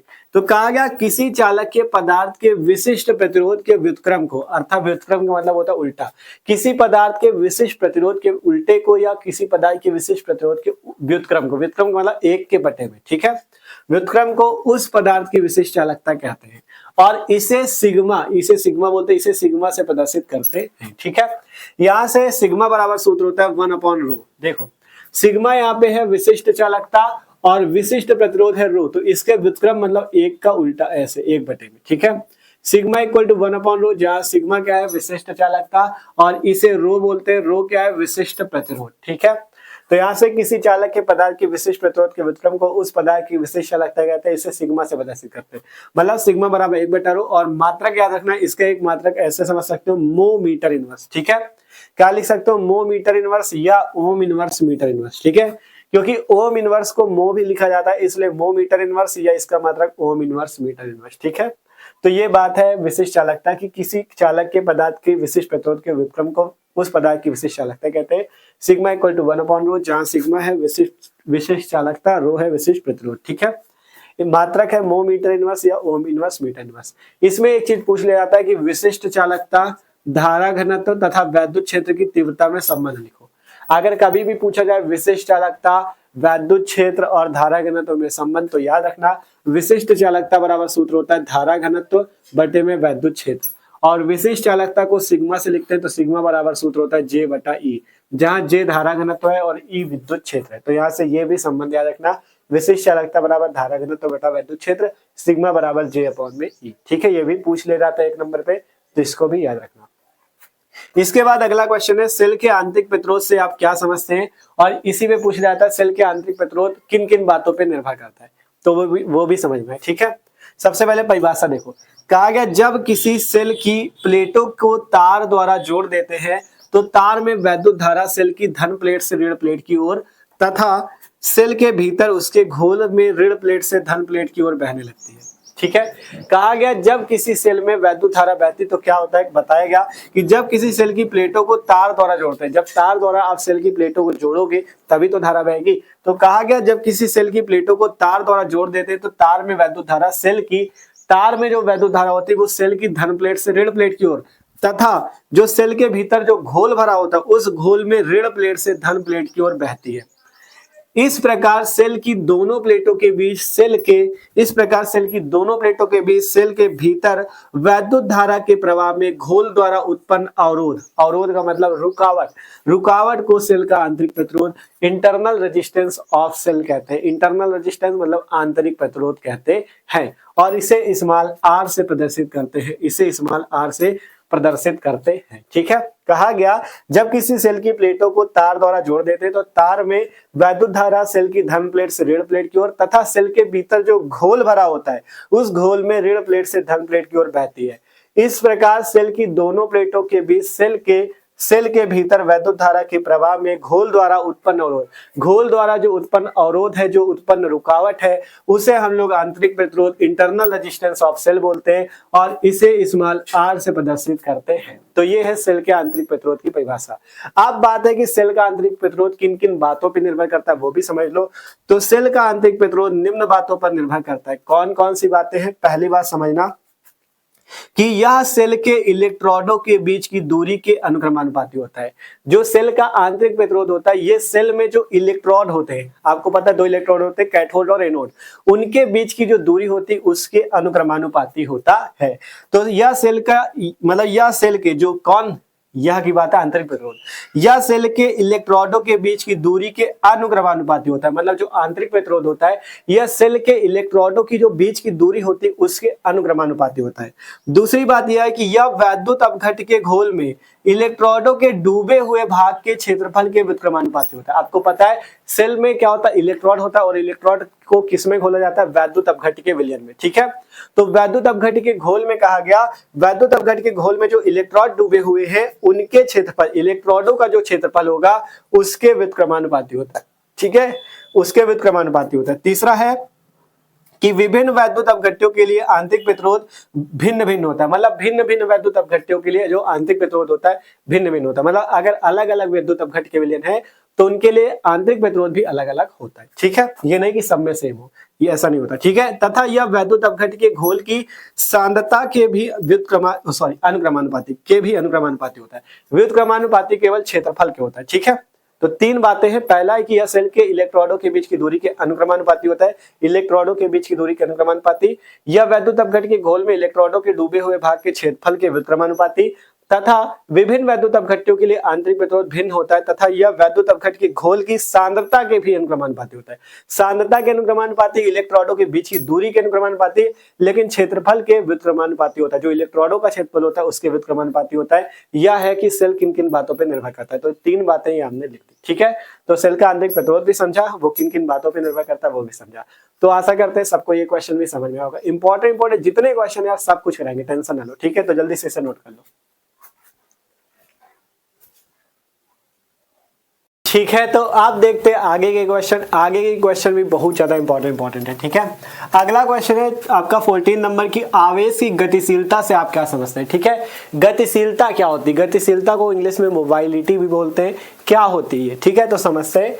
कहा गया किसी आवेश वाहक के अनुगमन वेग Vd तथा आरोपित वैद्युत क्षेत्र E के अनुपात को उस आवेश वाहक की गतिशीलता कहते हैं और इसे म्यू से प्रदर्शित करते हैं। और म्यू बराबर सूत्र होता है Vd/E, जहां Vd अनुगमन वेग और E विद्युत क्षेत्र होता है। सिंपल सी परिभाषा है कि किसी आवेश वाहक के अनुगमन वेग Vd तथा आरोपित वैद्युत क्षेत्र E के अनुपात को उस आवेश वाहक की गतिशीलता कहते हैं। मतलब इसे म्यू से प्रदर्शित करते हैं। म्यू बनता है यू के जैसा, ऐसा इसे बोलते हैं म्यू। ठीक है, यू के जैसा बनाना है आपको, इस टाइप से इसे म्यू बोलना है। ठीक है, सीधा बना दो इस टाइप से।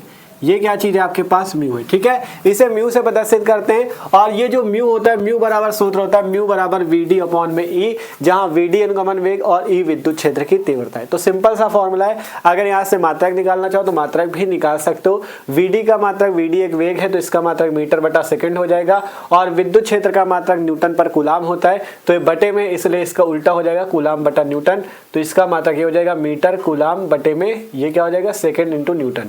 इस टाइप से आप एमकेएस पद्धति में चाहोगे तो मात्रक भी आपका निकल आएगा। ठीक है, ठीक है, इस टाइप से आप चाहोगे तो एमकेएस पद्धति में आपका मात्रक भी निकल आएगा, लेकिन यहाँ पे मात्रक इंपॉर्टेंट नहीं है, अगर चाहना तो निकाल लेना यहीं पर से। वीडी का मात्रक मीटर पर सेकंड, ई का मात्रक चाहे आप न्यूटन पर कूलाम वाला रख देना या वोल्ट पर मीटर वाला रख देना, आपका इसका मात्रक भी निकल आएगा। ठीक है, तो ये सिंपल सी गतिशीलता की परिभाषा है, उसका सूत्र। ठीक है, इंपॉर्टेंट है, आपको परिभाषा तैयार होनी चाहिए। ठीक है, अगला क्वेश्चन है धारा घनत्व। तो जे से आप क्या समझते हैं, इसका मात्रक MKS पद्धति में लिखिए और इसका विमीय सूत्र भी लिखिए।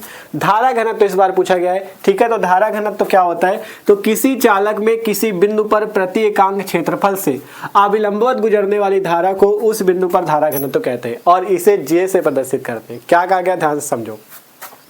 किसी चालक में, क्या कहा गया, किसी चालक में किसी बिंदु पर, कोई चालक है मान लो, उसमें कोई बिंदु है, उस बिंदु पर प्रति एकांक क्षेत्रफल से अविलंबवत गुजरने वाली धारा को उस बिंदु पर क्या बोलते हैं, धारा घनत्व बोलते हैं, और इसको जे से प्रदर्शित करते हैं। जे बराबर सूत्र होता है आई अपॉन में ए, जहां आई धारा, ए क्षेत्रफल और जे धारा घनत्व है। यही से मात्रक आ जाएगा आई का एम्पियर और ए का क्षेत्रफल है, क्षेत्रफल का मीटर स्क्वायर, तो इसका मात्रक एम्पियर प्रति मीटर स्क्वायर। विमा कितनी आ जाएगी, देखो एम्पियर की विमा ए होती है तो ए हो गई, और मीटर, मीटर का मतलब एल, और मीटर स्क्वायर है तो L2 हो जाएगी, और ऊपर ले जाओगे तो AL-2 इसकी पूरी विमा आ जाएगी धारा घनत्व की। तो यही पूछा गया था, परिभाषा, सूत्र, मात्रक और विमा। ठीक है, आसानी से ये भी हो गया। अगला क्वेश्चन है लारेंज बल क्या होता है, ये भी इंपॉर्टेंट क्वेश्चन है। लारेंज बल किसे कहते हैं, तो पढ़ लो। कहा गया चुंबकीय क्षेत्र में गतिमान आवेश जैसे कि इलेक्ट्रॉन पर लगने वाले चुंबकीय बल को लारेंज बल कहते हैं। ठीक है, चुंबकीय क्षेत्र में जब भी कोई गतिमान आवेश होता है जैसे कि इलेक्ट्रॉन, तो उस पे जो लगने वाला बल होता है उस बल को हम लोग नाम देते हैं लारेंज बल। ठीक है, कहा गया यदि Q आवेश V वेग से चुंबकीय क्षेत्र B वेक्टर की दिशा में थीटा कोण पर गति करे तो उस पर कार्य करने वाला जो लारेंज बल होगा वो होगा F बराबर QVB साइन थीटा। F बराबर QVB साइन थीटा। आप इसे ऐसे भी लिख सकते हो, F बराबर Q कोष्टक में V vector cross B vector. ठीक है, ऐसे भी लिख सकते हो, F बराबर Q कोष्टक में V vector cross B vector. ठीक है, F बराबर QVB साइन थीटा या F बराबर Q कोष्टक में V vector cross B vector, ऐसे भी आप लिख सकते हो। ठीक है, तो इस टाइप से भी लिखा जा सकता है। तो ये बात है लारेंज बल की। अगला क्वेश्चन आपका है एम्पियर का परिपथी नियम, ये भी मोस्ट इंपॉर्टेंट है। एम्पियर का परिपथी नियम क्या होता है, ठीक है, 2 नंबर पे पूछा जाता है एम्पियर का परिपथी नियम, तो समझ लो।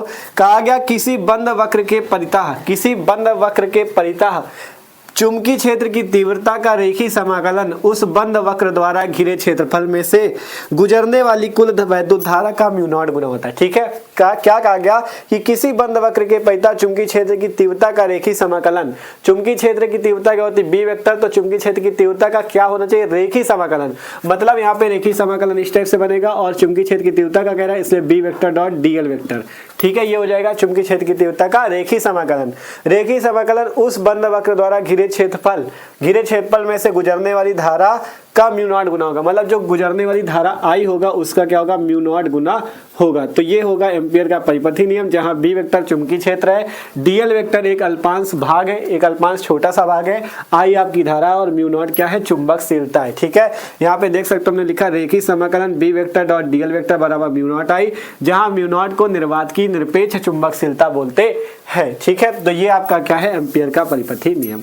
2 नंबर पे पूछ ले रहा था और इससे क्वेश्चन, बड़ा क्वेश्चन भी बनता है। उसके लिए तो आपको बताया ना, इस वीडियो पे केवल 2 नंबर वाले क्वेश्चन लिखेंगे, आगे का जो वीडियो आएगा उस पे बड़े क्वेश्चन भी बता देंगे कौन कौन से आपको तैयार करने। ठीक है, तो ये आपके 2 नंबर वाली परिभाषा चल रही है इसमें। ठीक है, 1 नंबर 2 नंबर पे जितने प्रश्न पूछे जाते हैं सबको यहाँ पे करा रहे हैं। ठीक है, तो इनको जल्दी से नोट करो, इसी टाइप से पूरी बुक के क्वेश्चन देखने अभी हमें। ठीक है, तो जल्दी से इन्हें नोट कर लो। ठीक है, तो अब आगे के क्वेश्चंस को देखते हैं। आगे के जितने क्वेश्चन सब परिभाषा वाले, नियम वाले हैं, ये 1-1, 2-2 नंबर पे पूछा जाता है और बहुत ही ज्यादा महत्वपूर्ण क्वेश्चंस है। ठीक है, तो अच्छे से देखते हैं। देखो पहला ये 18वां क्वेश्चन है कि विद्युत चुंबकीय प्रेरण का लेंज का नियम क्या है। लेंज का नियम क्या होता है, मोस्ट इंपॉर्टेंट है और बार बार पूछा जाता है, तो समझ लो लेंज का नियम क्या होता है। ठीक है, कहा गया लेंज के नियम के अनुसार किसी परिपथ में प्रेरित विद्युत वाहक बल अथवा प्रेरित धारा की दिशा सदैव ऐसी होती कि वह उस कारण का विरोध करती जिससे वो स्वयं उत्पन्न होती है। लेंज का नियम ये कहता है कि किसी परिपथ में प्रेरित विद्युत वाहक बल की जो दिशा होती है वो क्या करती है, वो सदैव उस कारण का विरोध करती है जिससे वो स्वयं उत्पन्न होती है। ठीक है, कि मतलब ठीक है, किसी परिपथ में प्रेरित विद्युत वाहक बल अथवा प्रेरित धारा की दिशा सदैव ऐसी होती है कि वह सदैव उस कारण का विरोध करती है जिससे वो स्वयं उत्पन्न होती है। ठीक है, तो यही लेंज का नियम है। देखो लेंज के नियम के अनुसार किसी परिपथ में प्रेरित विद्युत वाहक बल अथवा प्रेरित धारा की दिशा सदैव ऐसी होती है कि वह उस कारण का विरोध करती है जिससे वो स्वयं उत्पन्न होती है। यही लेंज का नियम है। ठीक है, आसानी से आप लिख सकते हो। ठीक है, इंपॉर्टेंट था ये क्वेश्चन भी। फिर अगला है भंवर धाराओं से आप क्या समझते हैं। मोस्ट इंपॉर्टेंट, आपको पता है भंवर धाराएं कितनी पूछी जाती है।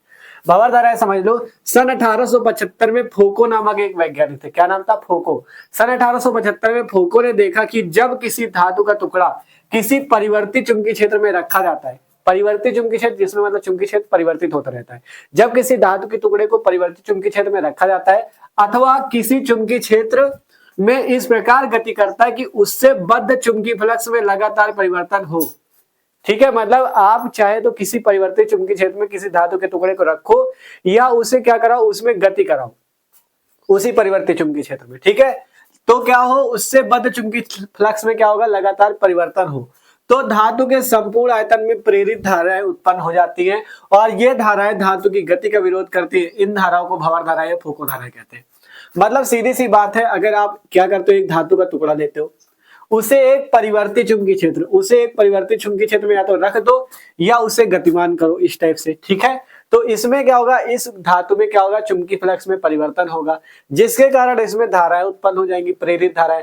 और ये प्रेरित धाराएं जो होंगी सदैव क्या करेंगी, इस धातु की गति का विरोध करेंगी। ठीक है, और जो गति का विरोध करेंगी, ठीक है, कहा गया ना कि ये सदैव गति का विरोध करेंगी और इन धाराओं को ही भंवर धारा या फोको धाराएं कहेंगे। ठीक है, सिंपल सी परिभाषा है कि 1875 में फोको नामक वैज्ञानिक ने देखा कि जब किसी धातु का टुकड़ा किसी परिवर्तित चुंबकीय क्षेत्र में रखा जाता है अथवा किसी चुंबकीय क्षेत्र में इस प्रकार गति करता है कि उससे बद्ध चुंबकीय फ्लक्स में लगातार परिवर्तन हो, तो धातु के संपूर्ण आयतन में प्रेरित धाराएं उत्पन्न हो जाती है और ये धाराएं धातु की गति का विरोध करती हैं और इन धाराओं को हम नाम देते हैं भंवर धाराएं या फोको धाराएं। ठीक है, सिंपल सी परिभाषा है, आशा करते हैं सबको समझ में भी आई होगी। ठीक है, आप देखो आगे अगला क्वेश्चन है स्वप्रेरण तथा स्वप्रेरण गुणांक की परिभाषा लिखिए। स्वप्रेरण क्या होता है और स्वप्रेरण गुणांक क्या होता है, इसकी परिभाषा दीजिए। ठीक है, तो समझते हैं स्वप्रेरण। कहा गया किसी कुंडली से संबद्ध चुंबकीय फ्लक्स के मान में परिवर्तन होने पर उसी कुंडली में प्रेरित विद्युत वाहक बल तथा प्रेरित धारा उत्पन्न होने की घटना को स्वप्रेरण कहते हैं। ठीक है, कहा गया कि किसी कुंडली से संबद्ध चुंबकीय फ्लक्स के मान में परिवर्तन होने पर उसी कुंडली में अगर प्रेरित विद्युत वाहक बल तथा प्रेरित धारा उत्पन्न हो जाए तो उस घटना को स्वप्रेरण की घटना कहा जाता है। इंपॉर्टेंट क्वेश्चन है, पूछा भी जाता है। ठीक है, फिर स्वप्रेरण गुणांक क्या होता है, तो कहा गया किसी कुंडली के स्वप्रेरण गुणांक का मान उस प्रेरित विद्युत वाहक बल के बराबर होता है जो उस कुंडली में धारा परिवर्तन की दर एकांक होने पे उत्पन्न होता है। ठीक है, स्वप्रेरण गुणांक क्या होता है, किसी कुंडली के स्वप्रेरण गुणांक का मान उस प्रेरित विद्युत वाहक बल के बराबर होता है जो उस कुंडली में धारा परिवर्तन की दर एकांक होने पर उत्पन्न होता है। तो ये है स्वप्रेरण गुणांक की परिभाषा, ये है स्वप्रेरण की परिभाषा। ठीक है, तो आसानी से समझ सकते हो। ठीक है, फिर इसके बाद अगला क्वेश्चन है चुंबकीय आम्योत्तर की परिभाषा लिखिए। ठीक है, चुंबकीय आम्योत्तर की परिभाषा लिखिए। चुंबकीय आम्योत्तर क्या होता है, तो इसकी परिभाषा है कि किसी स्थान पर अपने गुरुत्व केंद्र से स्वतंत्रता पूर्वक लटकाई गई चुंबक के चुंबकीय अक्ष से गुजरने वाले ऊर्ध्वाधर तल को चुंबकीय आम्योत्तर कहते हैं। ठीक है, अब यहाँ पे सही है, ये परिभाषा होनी चाहिए कि किसी स्थान पर अपने गुरुत्व केंद्र से स्वतंत्रता पूर्वक लटकाए गए चुंबक के चुंबकीय अक्ष से गुजरने वाले ऊर्ध्वाधर तल को चुंबकीय आम्योत्तर कहते हैं। ठीक है, परिभाषा आप सही है कि किसी स्थान पर अपने गुरुत्व केंद्र से लटकाया गया अगर कोई चुंबक है तो कहा गया उसके चुंबकीय अक्ष से गुजरने वाले ऊर्ध्वाधर तल को चुंबकीय आम्योत्तर कहते हैं। ये होती है चुंबकीय आम्योत्तर की परिभाषा। ये परिभाषा है चुंबकत्व एवं द्रव्य चैप्टर की बहुत इंपॉर्टेंट परिभाषा है और हर साल पूछा जाती है। चुंबकीय आम्योत्तर भौगोलिक आम्योत्तर भी है। ठीक है, तो अगर इस चैप्टर को आप अच्छे से समझना चाहो तो बहुत ही मस्त तरीके से हमने पूरा समझाया हुआ है। डिस्क्रिप्शन में प्लेलिस्ट है 12 फिजिक्स वाली, वहां पे आप जाके देख सकते हो। 12 फिजिक्स वन शॉट की प्लेलिस्ट है, वहां पे हमने सभी चैप्टर के महत्वपूर्ण प्रश्न पहले भी करा रखे हैं, जिसमें 2 नंबर 3 नंबर 5 नंबर वाले सभी क्वेश्चंस को हमने उसे बताया है। उससे बाहर कुछ आने वाला भी नहीं, तो आप चाहे तो जाके प्लेलिस्ट चेक करना, वहां पे चैप्टर 1 से चैप्टर 14 तक हमने सारे क्वेश्चंस करा भी रखे, ठीक है, तो वहां से भी तैयारी कर सकते हो। इसके बाद अगला क्वेश्चन है नति या नमन कोण से आप क्या समझते हैं। नति या नमन कोण क्या होता है, तो इसे भी समझ लो। नति कोण वह कोण होता है जो चुंबकीय अवतरण में पृथ्वी के चुंबकीय क्षेत्र बीई की दिशा तथा क्षैतिज दिशा के बीच बनता है, ठीक है, मतलब पृथ्वी के चुंबकीय क्षेत्र की दिशा, ये कहा गया पृथ्वी के चुंबकीय क्षेत्र की दिशा तथा क्षैतिज दिशा के बीच बने कोण को नमन या नति कोण कहते हैं। या कह सकते हो नति कोण वह कोण होता है जो चुंबकीय अवतरण में पृथ्वी के चुंबकीय क्षेत्र बीई की दिशा तथा क्षैतिज दिशा के बीच बनता है। मतलब क्या कहा गया समझो, ठीक है, मतलब सिंपल से कहा गया नति कोण वह कोण है जो चुंबकीय अवतरण में पृथ्वी के चुंबकीय क्षेत्र की दिशा तथा क्षैतिज दिशा के बीच बनता है। चुंबक के चुंबकीय क्षेत्र की दिशा तथा क्षैतिज दिशा के बीच बने कोण को हम लोग नति कोण कहते हैं, ठीक है। चुंबकीय अवतरण में पृथ्वी के चुंबकीय क्षेत्र की दिशा तथा क्षैतिज दिशा के बीच बना कोण नति या नमन कोण कहलाता है। फिर दिक्पात कोण से आप क्या तात्पर्य है, ठीक है। दिक्पात का कोण क्या होता है, तो पृथ्वी की सतह पर किसी स्थान पर भौगोलिक अवतरण तथा चुंबकीय अवतरण के बीच बने न्यून कोण को उस स्थान के लिए दिक्पात कोण कहते हैं। मतलब पृथ्वी के किसी स्थान पे आपका जो भौगोलिक अवतरण तथा चुंबकीय अवतरण होगा उसके बीच बना जो कोण होगा उस कोण को दिक्पात का कोण कहते हैं। और नति कोण क्या था, नति कोण वह कोण है जो चुंबकीय अवतरण में पृथ्वी के चुंबकीय क्षेत्र की दिशा तथा क्षैतिज दिशा के बीच में बनता है, वो नति कोण होता है। और ये दिक्पात का कोण, ठीक है। ये सभी परिभाषा इंपॉर्टेंट और बार बार पूछी जाती है, ठीक है। देखो इस वीडियो पे आपको भले ही वीडियो बड़ा बन जाए, लेकिन आपको पूरी कोशिश करना है कि जितने क्वेश्चंस हैं वो सभी इसी वीडियो पे करा दे, ठीक है, क्योंकि अब समय बहुत कम है, पेपर आपका बहुत नजदीक है, ठीक है। तो इसे जल्दी से नोट कर लो, ठीक है। तो अब बात करते हैं हम लोग आगे के क्वेश्चन। आगे के जो क्वेश्चंस है वो भी बहुत ही मस्त है, ठीक है।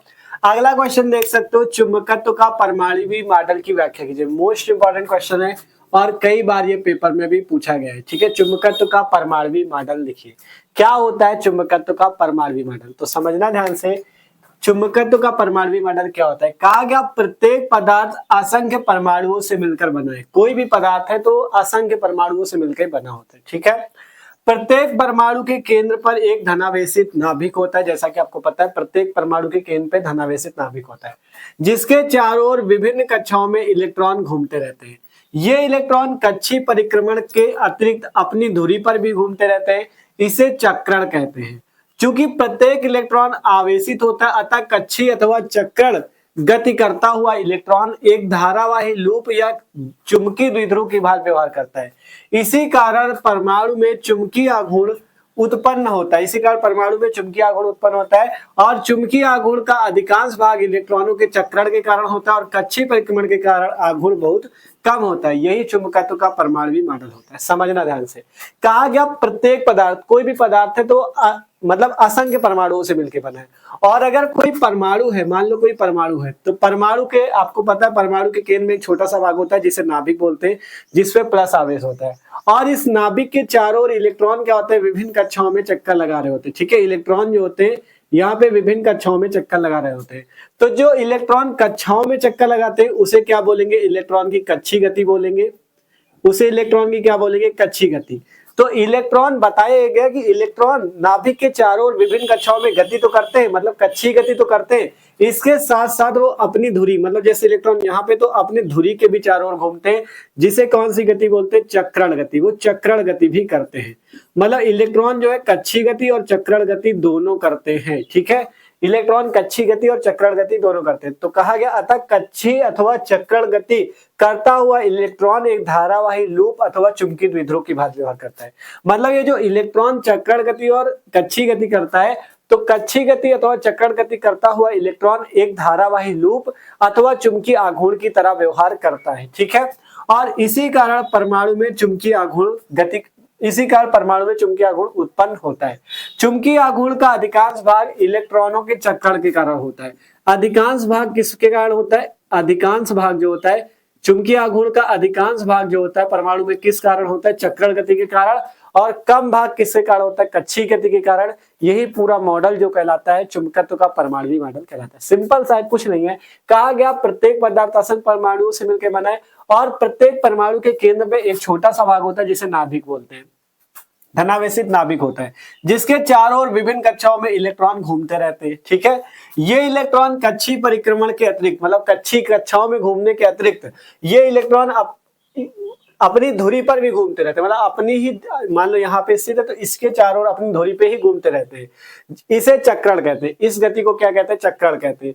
चूंकि प्रत्येक इलेक्ट्रॉन आवेशित होता है, अतः कक्षीय अथवा चक्रण गति करता हुआ इलेक्ट्रॉन एक धारावाही लूप या चुंबकीय द्विध्रुव की भांति व्यवहार करता है और इसी कारण परमाणु में चुंबकीय आघूर्ण उत्पन्न होता है। और चुंबकीय आघूर्ण का जो अधिकांश भाग होता है इलेक्ट्रॉन की चक्रण गति के कारण होता है और कम भाग जो होता है वो किसके कारण होता है? वो उसकी कक्षीय गति के कारण होता है। कहा गया चुंबकीय आघूर्ण का अधिकांश भाग इलेक्ट्रॉनों के चक्रण के कारण होता है और कक्षीय परिक्रमण के कारण आघूर्ण बहुत कम होता है। यही चुंबकत्व का परमाणु मॉडल है, सिंपल सा। ठीक है, तो ये पूछा जाता है एग्जाम में, तो मस्त तरीके से आप समझ सकते हो और आसानी से आप लिख भी सकते हो। ठीक है, तो आशा करते हैं समझ में आ गया चुंबकत्व का परमाणु मॉडल। अगला क्वेश्चन है वैद्युत अनुनाद से आप क्या समझते हैं? वैद्युत अनुनाद क्या होता है? इंपॉर्टेंट है ये भी। ठीक है, तो कहा गया वैद्युत अनुनाद में कि किसी वैद्युत परिपथ की वह स्थिति जब किसी विशेष अनुनादी आवृत्ति पर उस परिपथ की प्रतिबाधाओं या प्रवेश्यता के मान परस्पर निरस्त हो जाएं तो उस स्थिति को वैद्युत अनुनाद कहते हैं। ठीक है, कहा गया किसी वैद्युत परिपथ की वह स्थिति जब किसी विशेष अनुनादी आवृत्ति पर उस परिपथ की प्रतिबाधाओं या प्रवेश्यता के मान परस्पर निरस्त हो जाए तो उस स्थिति को वैद्युत अनुनाद की स्थिति बोला जाता है। उस स्थिति को वैद्युत अनुनाद की स्थिति बोला जाता है। ठीक है, सिंपल सा। फिर अब प्रत्यावर्ती धारा की शिखर मान से आप क्या समझते हैं? अगला क्वेश्चन है प्रत्यावर्ती धारा के शिखर मान से आप क्या समझते हैं? तो कहा गया चुंबकीय क्षेत्र में घूमती हुई कुंडली के एक चक्कर में परिपथ में उत्पन्न प्रत्यावर्ती धारा का मान 2 बार अधिकतम होता है। क्या कहा गया कि चुंबकीय क्षेत्र में मान लो कोई घूमती हुई कुंडली है तो एक चक्कर में, जब वो घूमती हुई कुंडली एक चक्कर लगाती है तो उसमें प्रत्यावर्ती धारा जो होती है उसका मान 2 बार अधिकतम होता है और प्रत्यावर्ती धारा के इस अधिकतम मान को प्रत्यावर्ती धारा का शिखर मान कहते हैं और इसे आई नॉट से प्रदर्शित करते हैं। इसे धारा का शिखर मान को आई नॉट से प्रदर्शित करते हैं। ठीक है, तो याद रखना कि चुंबकीय क्षेत्र में घूमती हुई कुंडली के एक चक्कर में परिपथ में उत्पन्न प्रत्यावर्ती धारा का मान 2 बार अधिकतम होता है और धारा के इस अधिकतम मान को धारा का शिखर मान कहते हैं और इसे आई नॉट से प्रदर्शित करते हैं। तो ये है प्रत्यावर्ती धारा का शिखर मान। ठीक है, फिर है विस्थापन धारा क्या है, इसका सूत्र लिखिए और एम्पियर मैक्सवेल परिपथी नियम का सूत्र लिखिए। ठीक है, पहले समझते हैं विस्थापन धारा, जिसे इंग्लिश में बोलते हैं डिस्प्लेसमेंट करंट। ठीक है, तो किसी परिपथ में समय के साथ परिवर्ती वैद्युत क्षेत्र के कारण उत्पन्न धारा को विस्थापन धारा कहते हैं। किसी परिपथ में समय के साथ जो परिवर्ती वैद्युत क्षेत्र है उसके साथ जो उत्पन्न धारा है उसको हम लोग विस्थापन धारा, डिस्प्लेसमेंट करंट कहते हैं और इसे आईडी से प्रदर्शित करते हैं। आई का मतलब धारा और डी का मतलब डिस्प्लेसमेंट मतलब विस्थापन। ठीक है, तो आईडी से प्रदर्शित करते हैं। आईडी बराबर डी जो होता है इसके बेस में होता है, आई ऐसे डी ऐसे छोटा सा होता है। ठीक है, तो कहा गया आईडी बराबर epsilon naught D phi E upon D T, या आप लिख सकते हो आईडी बराबर epsilon naught D phi E बराबर क्या होता है ई डी ए, या आप ऐसे लिख सकते हो ए डी ई। ठीक है, तो यहाँ पे डी फाई ई की जगह क्या हो जाएगा A D E upon D T. ये भी डिस्प्लेसमेंट करंट का सूत्र है विस्थापन धारा का और ये भी। ठीक है, तो दोनों सूत्र भी लिख सकते हो, ये परिभाषा है। ठीक है, इसके बाद है आपसे पूछा क्या गया था एम्पियर मैक्सवेल परिपथी नियम बताओ, तो यहां से हेडिंग लगी एम्पियर मैक्सवेल परिपथी नियम। कहा गया इसके अनुसार किसी बंद परिपथ के चारों ओर चुंबकीय क्षेत्र बी वेक्टर का रेखीय समाकलन उस परिपथ द्वारा परिबद्ध क्षेत्रफल से गुजरने वाली कुल धारा, इसमें कुल धारा की बात है, चालन धारा प्लस विस्थापन धारा, चालन धारा प्लस विस्थापन धारा का म्यू नॉट गुना होता है, अर्थात बंद समाकलन, इसे रेखीय समाकलन या क्लोज्ड इंटीग्रेशन कह सकते हो, या बंद समाकलन B vector dot DL vector बराबर म्यू नॉट। और आपको पता है एम्पियर के परिपथी नियम के अनुसार क्या था, बंद समाकलन या रेखीय समाकलन चुंबकीय क्षेत्र का जो समाकलन B vector dot DL vector बराबर म्यू नॉट इंटू आई, लेकिन इसमें कुल धारा की बात है चालन धारा प्लस विस्थापन धारा, तो यहाँ से आपकी चालन धारा आईसी प्लस विस्थापन धारा आईडी के बराबर होता है। यही मैक्सवेल का एम्पियर मैक्सवेल परिपथी नियम है। एम्पियर की बात है ना, इसीलिए एम्पियर का परिपथी नियम भी यहाँ पे लगाया गया है, तो ये एम्पियर मैक्सवेल परिपथी नियम कहलाता है। ठीक है, तो इस टाइप से आपसे विस्थापन धारा पूछी जाती है और एम्पियर मैक्सवेल परिपथी नियम पूछा जाता है, आसानी से आप लिख सकते हो। ठीक है, तो आशा करते हैं ये क्वेश्चन भी सबको समझ में आए। ठीक है, तो जल्दी से इनको भी नोट कर लो, अब देखते हैं आगे क्वेश्चन। ठीक है, तो अब आगे के क्वेश्चंस को हम लोग यहाँ पे स्क्रीन पे देखेंगे, देख सकते हो 28वां क्वेश्चन है, अवतल लेंस के प्रथम फोकस की परिभाषा दीजिए। ठीक है, तो ये क्वेश्चन बहुत इंपॉर्टेंट और कई बार पूछा गया है। तो कहा गया लेंस की मुख्य अक्ष पर स्थित वह निश्चित बिंदु जिससे उसकी ओर केंद्रित होती हुई प्रकाश किरणें लेंस से अपवर्तन के पश्चात मुख्य अक्ष के समांतर हो जाती हैं, इसे अवतल लेंस का प्रथम फोकस कहते हैं। ठीक है, तो परिभाषा इंपॉर्टेंट है, इसको भी आपको तैयार करना है। ठीक है, अगला 29वां क्वेश्चन है कि लेंस की क्षमता से क्या तात्पर्य। ठीक है, लेंस की क्षमता से आपका क्या तात्पर्य, तो लेंस की क्षमता से तात्पर्य आपको यहाँ पे बताना है। ठीक है, तो सिंपल तरीके से लेंस की क्षमता से हम लोग तात्पर्य बता सकते हैं। यहाँ पर मात्रक भी पूछा गया, मात्रक भी आपको बताना है। ठीक है, और या करके क्वेश्चन पूछा गया था कि लेंस की क्षमता की परिभाषा लिखिए। मोस्ट इंपॉर्टेंट क्वेश्चन और कई बार ये पेपर में पूछा गया है। ठीक है, तो मस्त तरीके से इसे भी हमें देखना है। तो देखो, अगर बात करें लेंस की क्षमता की, तो कहा गया लेंस की क्षमता उसकी मीटर में नापी गई फोकस दूरी के व्युत्क्रम के बराबर होती है। इसे P से प्रदर्शित करते हैं तथा इसका मात्रक D होता है, अर्थात डायोप्टर होता है। ठीक है, अगर बात करें तो देखो, जो क्षमता होती है P बराबर सूत्र होता है 1/f। F होती फोकस दूरी, P होती क्षमता। ठीक है, और ये किस में वैल्यू होती है, मीटर में। ये वैल्यू होती मीटर में वैल्यू होती। ठीक है, और अगर सेंटीमीटर में आपको वैल्यू बतानी हो तो सेंटीमीटर में वैल्यू कैसे बताते हैं, उसके लिए देखो, अगर सेंटीमीटर बताना हो तो P बराबर सूत्र होता है 100/f। ठीक है, P बराबर 100/f होता है, ये वैल्यू सेंटीमीटर में आ जाती है। ठीक है, P बराबर 100/f सूत्र होता है, P होती क्षमता, 100 आपको रखना है, और F क्या हो जाएगी, फोकस दूरी। तब P बराबर सूत्र होता है 100/f सेंटीमीटर में। ठीक है, और मात्रक तो आपको बताया डायोप्टर इसका मात्रक होता है। ठीक है, तो सिंपल सी ये बात है कि लेंस की क्षमता से क्या तात्पर्य, इसका मात्रक। तो लेंस की क्षमता हमने बताई आपको कि लेंस की क्षमता क्या होती है। लेंस की क्षमता उसकी मीटर में नापी गई फोकस दूरी के व्युत्क्रम, व्युत्क्रम का मतलब ये उल्टा उल्टा, ठीक है, के बराबर होती है। इसे P से प्रदर्शित करते हैं तथा मात्रक D होता है। ठीक है, तो ये क्वेश्चन भी मोस्ट इंपॉर्टेंट है आपका। ठीक है, अवतल लेंस के प्रथम फोकस की परिभाषा और लेंस के क्षमता से क्या तात्पर्य, मोस्ट इंपॉर्टेंट और हर साल क्वेश्चन पूछा जाता है। फिर अगला है नेत्र की समंजन क्षमता। ठीक है, क्वेश्चन है कि नेत्र की समंजन क्षमता से क्या तात्पर्य। ठीक है, नेत्र की समंजन क्षमता से आप क्या समझते हैं, तो नेत्र की वह क्षमता जिसके कारण नेत्र लेंस की फोकस दूरी में परिवर्तन कर नजदीक व दूर की वस्तु को स्पष्ट रूप से देखा जा सकता है, उसे नेत्र की समंजन क्षमता कहते हैं। ठीक है, तो ये नेत्र की समंजन क्षमता की परिभाषा होती है, ये भी आपकी मोस्ट इंपॉर्टेंट है। ठीक है, तो इसे भी आपको तैयार रखना है। इसके बाद है मनुष्य की आंख के रेटिना के कार्य का उल्लेख कीजिए। मतलब जो हमारी आंख में रेटिना होती है उसका क्या कार्य होता है, तो रेटिना प्रकाश सिराओं की एक फिल्म होती है जो वस्तुओं के प्रतिबिंबों के रूप, रंग और आकार का ज्ञान मस्तिष्क तक पहुंचाती है। ठीक है, तो रेटिना का कार्य क्या होता है, ये आपका मनुष्य के जो मतलब मनुष्य के आंख का ये एक ऐसा भाग होता है, रेटिना प्रकाश सिराओं की एक फिल्म होती है जो वस्तुओं के प्रतिबिंबों के रूप, रंग, मतलब कि मान लो कोई वस्तु आपके आंख के सामने है तो उसका वस्तु का रूप रंग कैसा है, उसके आकार का ज्ञान वो कहाँ तक पहुंचाती, मस्तिष्क तक पहुंचाती। कौन पहुंचाती, रेटिना। ठीक है, तो ये रेटिना का कार्य है। इसके बाद अगला क्वेश्चन है, यहाँ पे बहुत ज्यादा इंपॉर्टेंट क्वेश्चन है, कला संबद्ध स्रोत से आप क्या समझते हैं। मोस्ट इंपॉर्टेंट, हर साल पूछा जाता है। तो ऐसे दो स्रोतों को जिनके बीच कलांतर सदैव नियत रहता है उसे कला संबद्ध स्रोत कहते हैं। दो कला संबद्ध स्रोतों में हम स्थायी व्यतिकरण प्रतिरूप प्राप्त कर सकते हैं। ऐसे स्रोत किसी युक्ति द्वारा एक ही स्रोत से प्राप्त किए जाते हैं। ठीक है, तो इन स्रोतों को हम लोग क्या नाम देते हैं, कला संबद्ध स्रोत। मोस्ट इंपॉर्टेंट क्वेश्चन और ये भी हर साल पूछा जाता है। ठीक है, ये भी आपका हर साल पूछा जाता है। आप देखो, इसके बाद बात करें अगला क्वेश्चन। ठीक है, अगला क्वेश्चन है यहाँ पे 33वां क्वेश्चन, मोस्ट इंपॉर्टेंट है कि व्यतिकरण और विवर्तन में अंतर बताइए। ठीक है, व्यतिकरण और विवर्तन में क्या अंतर है, यह क्वेश्चन पूछा जा सकता है। प्रकाश के व्यतिकरण तथा विवर्तन की घटनाओं में अंतर के लिए किसी एक विशिष्टता का उल्लेख कीजिए। ठीक है, उत्तर है यहाँ पे व्यतिकरण तथा विवर्तन में निम्न अंतर बताइए। ठीक है, तो इसको कैसे हम लोग बता सकते हैं, तो देखो समझते हैं। एक तरफ आपको हेडिंग लगानी व्यतिकरण, मतलब बीच में लाइन इस टाइप से खींच जाएगी, एक तरफ पड़ेगा व्यतिकरण, एक तरफ पड़ेगा विवर्तन। ठीक है, तो देख सकते हो दोनों यहाँ पे अंतर आपको समझाते हैं सिंपल तरीके से। देखो, अंतर में आपको क्या लिखना है, पहला अंतर कि यह घटना दो कला संबद्ध स्रोतों से चलने वाले दो पृथक्कृत तरंगाग्रों के बीच अध्यारोपण का परिणाम है। विवर्तन में पहला अंतर है कि यह घटना एक ही तरंगाग्र के विभिन्न बिंदुओं से चलने वाली द्वितीयक तरंगाओं के बीच अध्यारोपण का परिणाम है। ठीक है, फिर इसके बाद अगला क्वेश्चन यहाँ पर से बनता है, वो मतलब अगला अंतर यहाँ पर से है कि इसमें सभी दीप्त फ्रिंजें एक समान तीव्रता की होती है। मतलब जो व्यतिकरण होती है इसमें सभी दीप्त फ्रिंजें एक समान तीव्रता की होती है, और विवर्तन में इसमें सभी दीप्त फ्रिंजें विभिन्न तीव्रताओं की होती है तथा तीव्रता के घटते क्रम में होती है। ठीक है, ये दूसरा अंतर है। तीसरा अंतर है यहाँ पे कि इसमें सभी फ्रिंजें समान चौड़ाई की होती है। जो आपका व्यतिकरण होता है इसमें सभी फ्रिंजें समान चौड़ाई की होती है, विवर्तन में सभी फ्रिंजें समान चौड़ाई की नहीं होती। ठीक है, फिर व्यतिकरण में अगला अंतर है कि इसमें निम्निष्ट प्रायः पूर्णतः अंधकारमय होते हैं, और विवर्तन में होता है इसमें ऐसा नहीं होता। ठीक है, मतलब इसमें निम्निष्ट जो होते हैं आपके अंधकारमय नहीं होते। ठीक है, तो ये सभी अंतर है व्यतिकरण और विवर्तन में, आप लोग स्क्रीनशॉट कर सकते हो, इंपॉर्टेंट है, आपको तैयार कर लेना। ठीक है, तो इस टाइप से ये वाला क्वेश्चन भी हो गया, 33 नंबर तक क्वेश्चन हो गए। आगे का क्वेश्चन यहाँ पे देखो, ठीक है, अगला क्वेश्चन है 34वां की प्रकाश वैद्युत कार्यफलन से क्या तात्पर्य या कार्यफलन की परिभाषा दीजिए।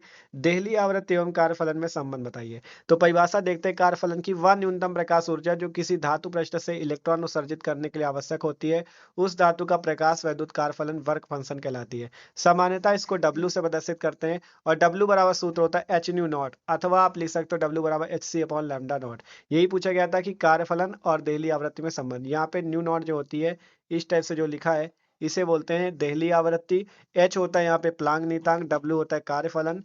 यहाँ पे बात करें तो लैम्डा नॉट को देहली तरंग दैर्ध्य बोलते हैं। ठीक है, तो याद रखना ये आपकी सिंपल सी परिभाषा है किसकी, यह परिभाषा आपकी है प्रकाश वैद्युत कार्यफलन की। ठीक है, इसके बाद 35वां क्वेश्चन है, प्रकाश वैद्युत प्रभाव में देहली आवृत्ति से क्या तात्पर्य, इसकी क्या महत्ता है।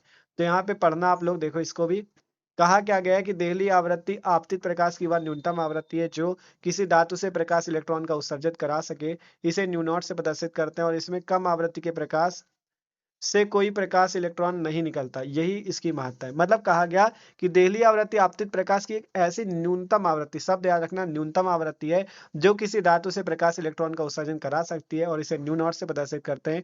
इसमें कम आवृत्ति के प्रकाश से धातु से कोई प्रकाश इलेक्ट्रॉन नहीं निकलता। मतलब अगर धातु के प्रश्न में आप कम आवृत्ति का प्रकाश डालते हो तो उससे कोई भी इलेक्ट्रॉन उत्सर्जित नहीं होगा। इलेक्ट्रॉन तभी उत्सर्जित होगा जब आवृत्ति आपकी देहली आवृत्ति के बराबर होगी। ठीक है, तो ये सिंपल सी बात है देहली आवृत्ति की महत्ता और देहली आवृत्ति की परिभाषा। फिर अगला है प्रकाश वैद्युत उत्सर्जन का अर्थ बताइए। तो जब किसी धातु पर उपयुक्त आवृत्ति का प्रकाश डाला जाता है तो उससे पृष्ठ से इलेक्ट्रॉन उत्सर्जित होने लगते हैं। इन इलेक्ट्रॉनों को प्रकाश इलेक्ट्रॉन तथा इस घटना को प्रकाश वैद्युत उत्सर्जन या प्रकाश वैद्युत प्रभाव कहते हैं।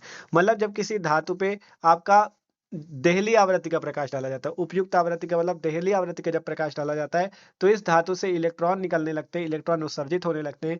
इस घटना को प्रकाश वैद्युत प्रभाव या प्रकाश वैद्युत उत्सर्जन की घटना बोला जाता है। ठीक है, तो ये क्वेश्चन भी हो गया 36वां। 37वां नंबर क्वेश्चन है कि प्रकाश वैद्युत प्रभाव में देहली तरंगदैर्घ्य से क्या तात्पर्य है। देहली तरंगदैर्घ्य क्या होती है, किसी धातु पर आपतित प्रकाश की तरंगदैर्घ्य का वह अधिकतम मान जिससे तरंगदैर्घ्य का प्रकाश धातु पृष्ठ से प्रकाश इलेक्ट्रॉन उत्सर्जित कर सके, देहली तरंगदैर्घ्य कहलाता है।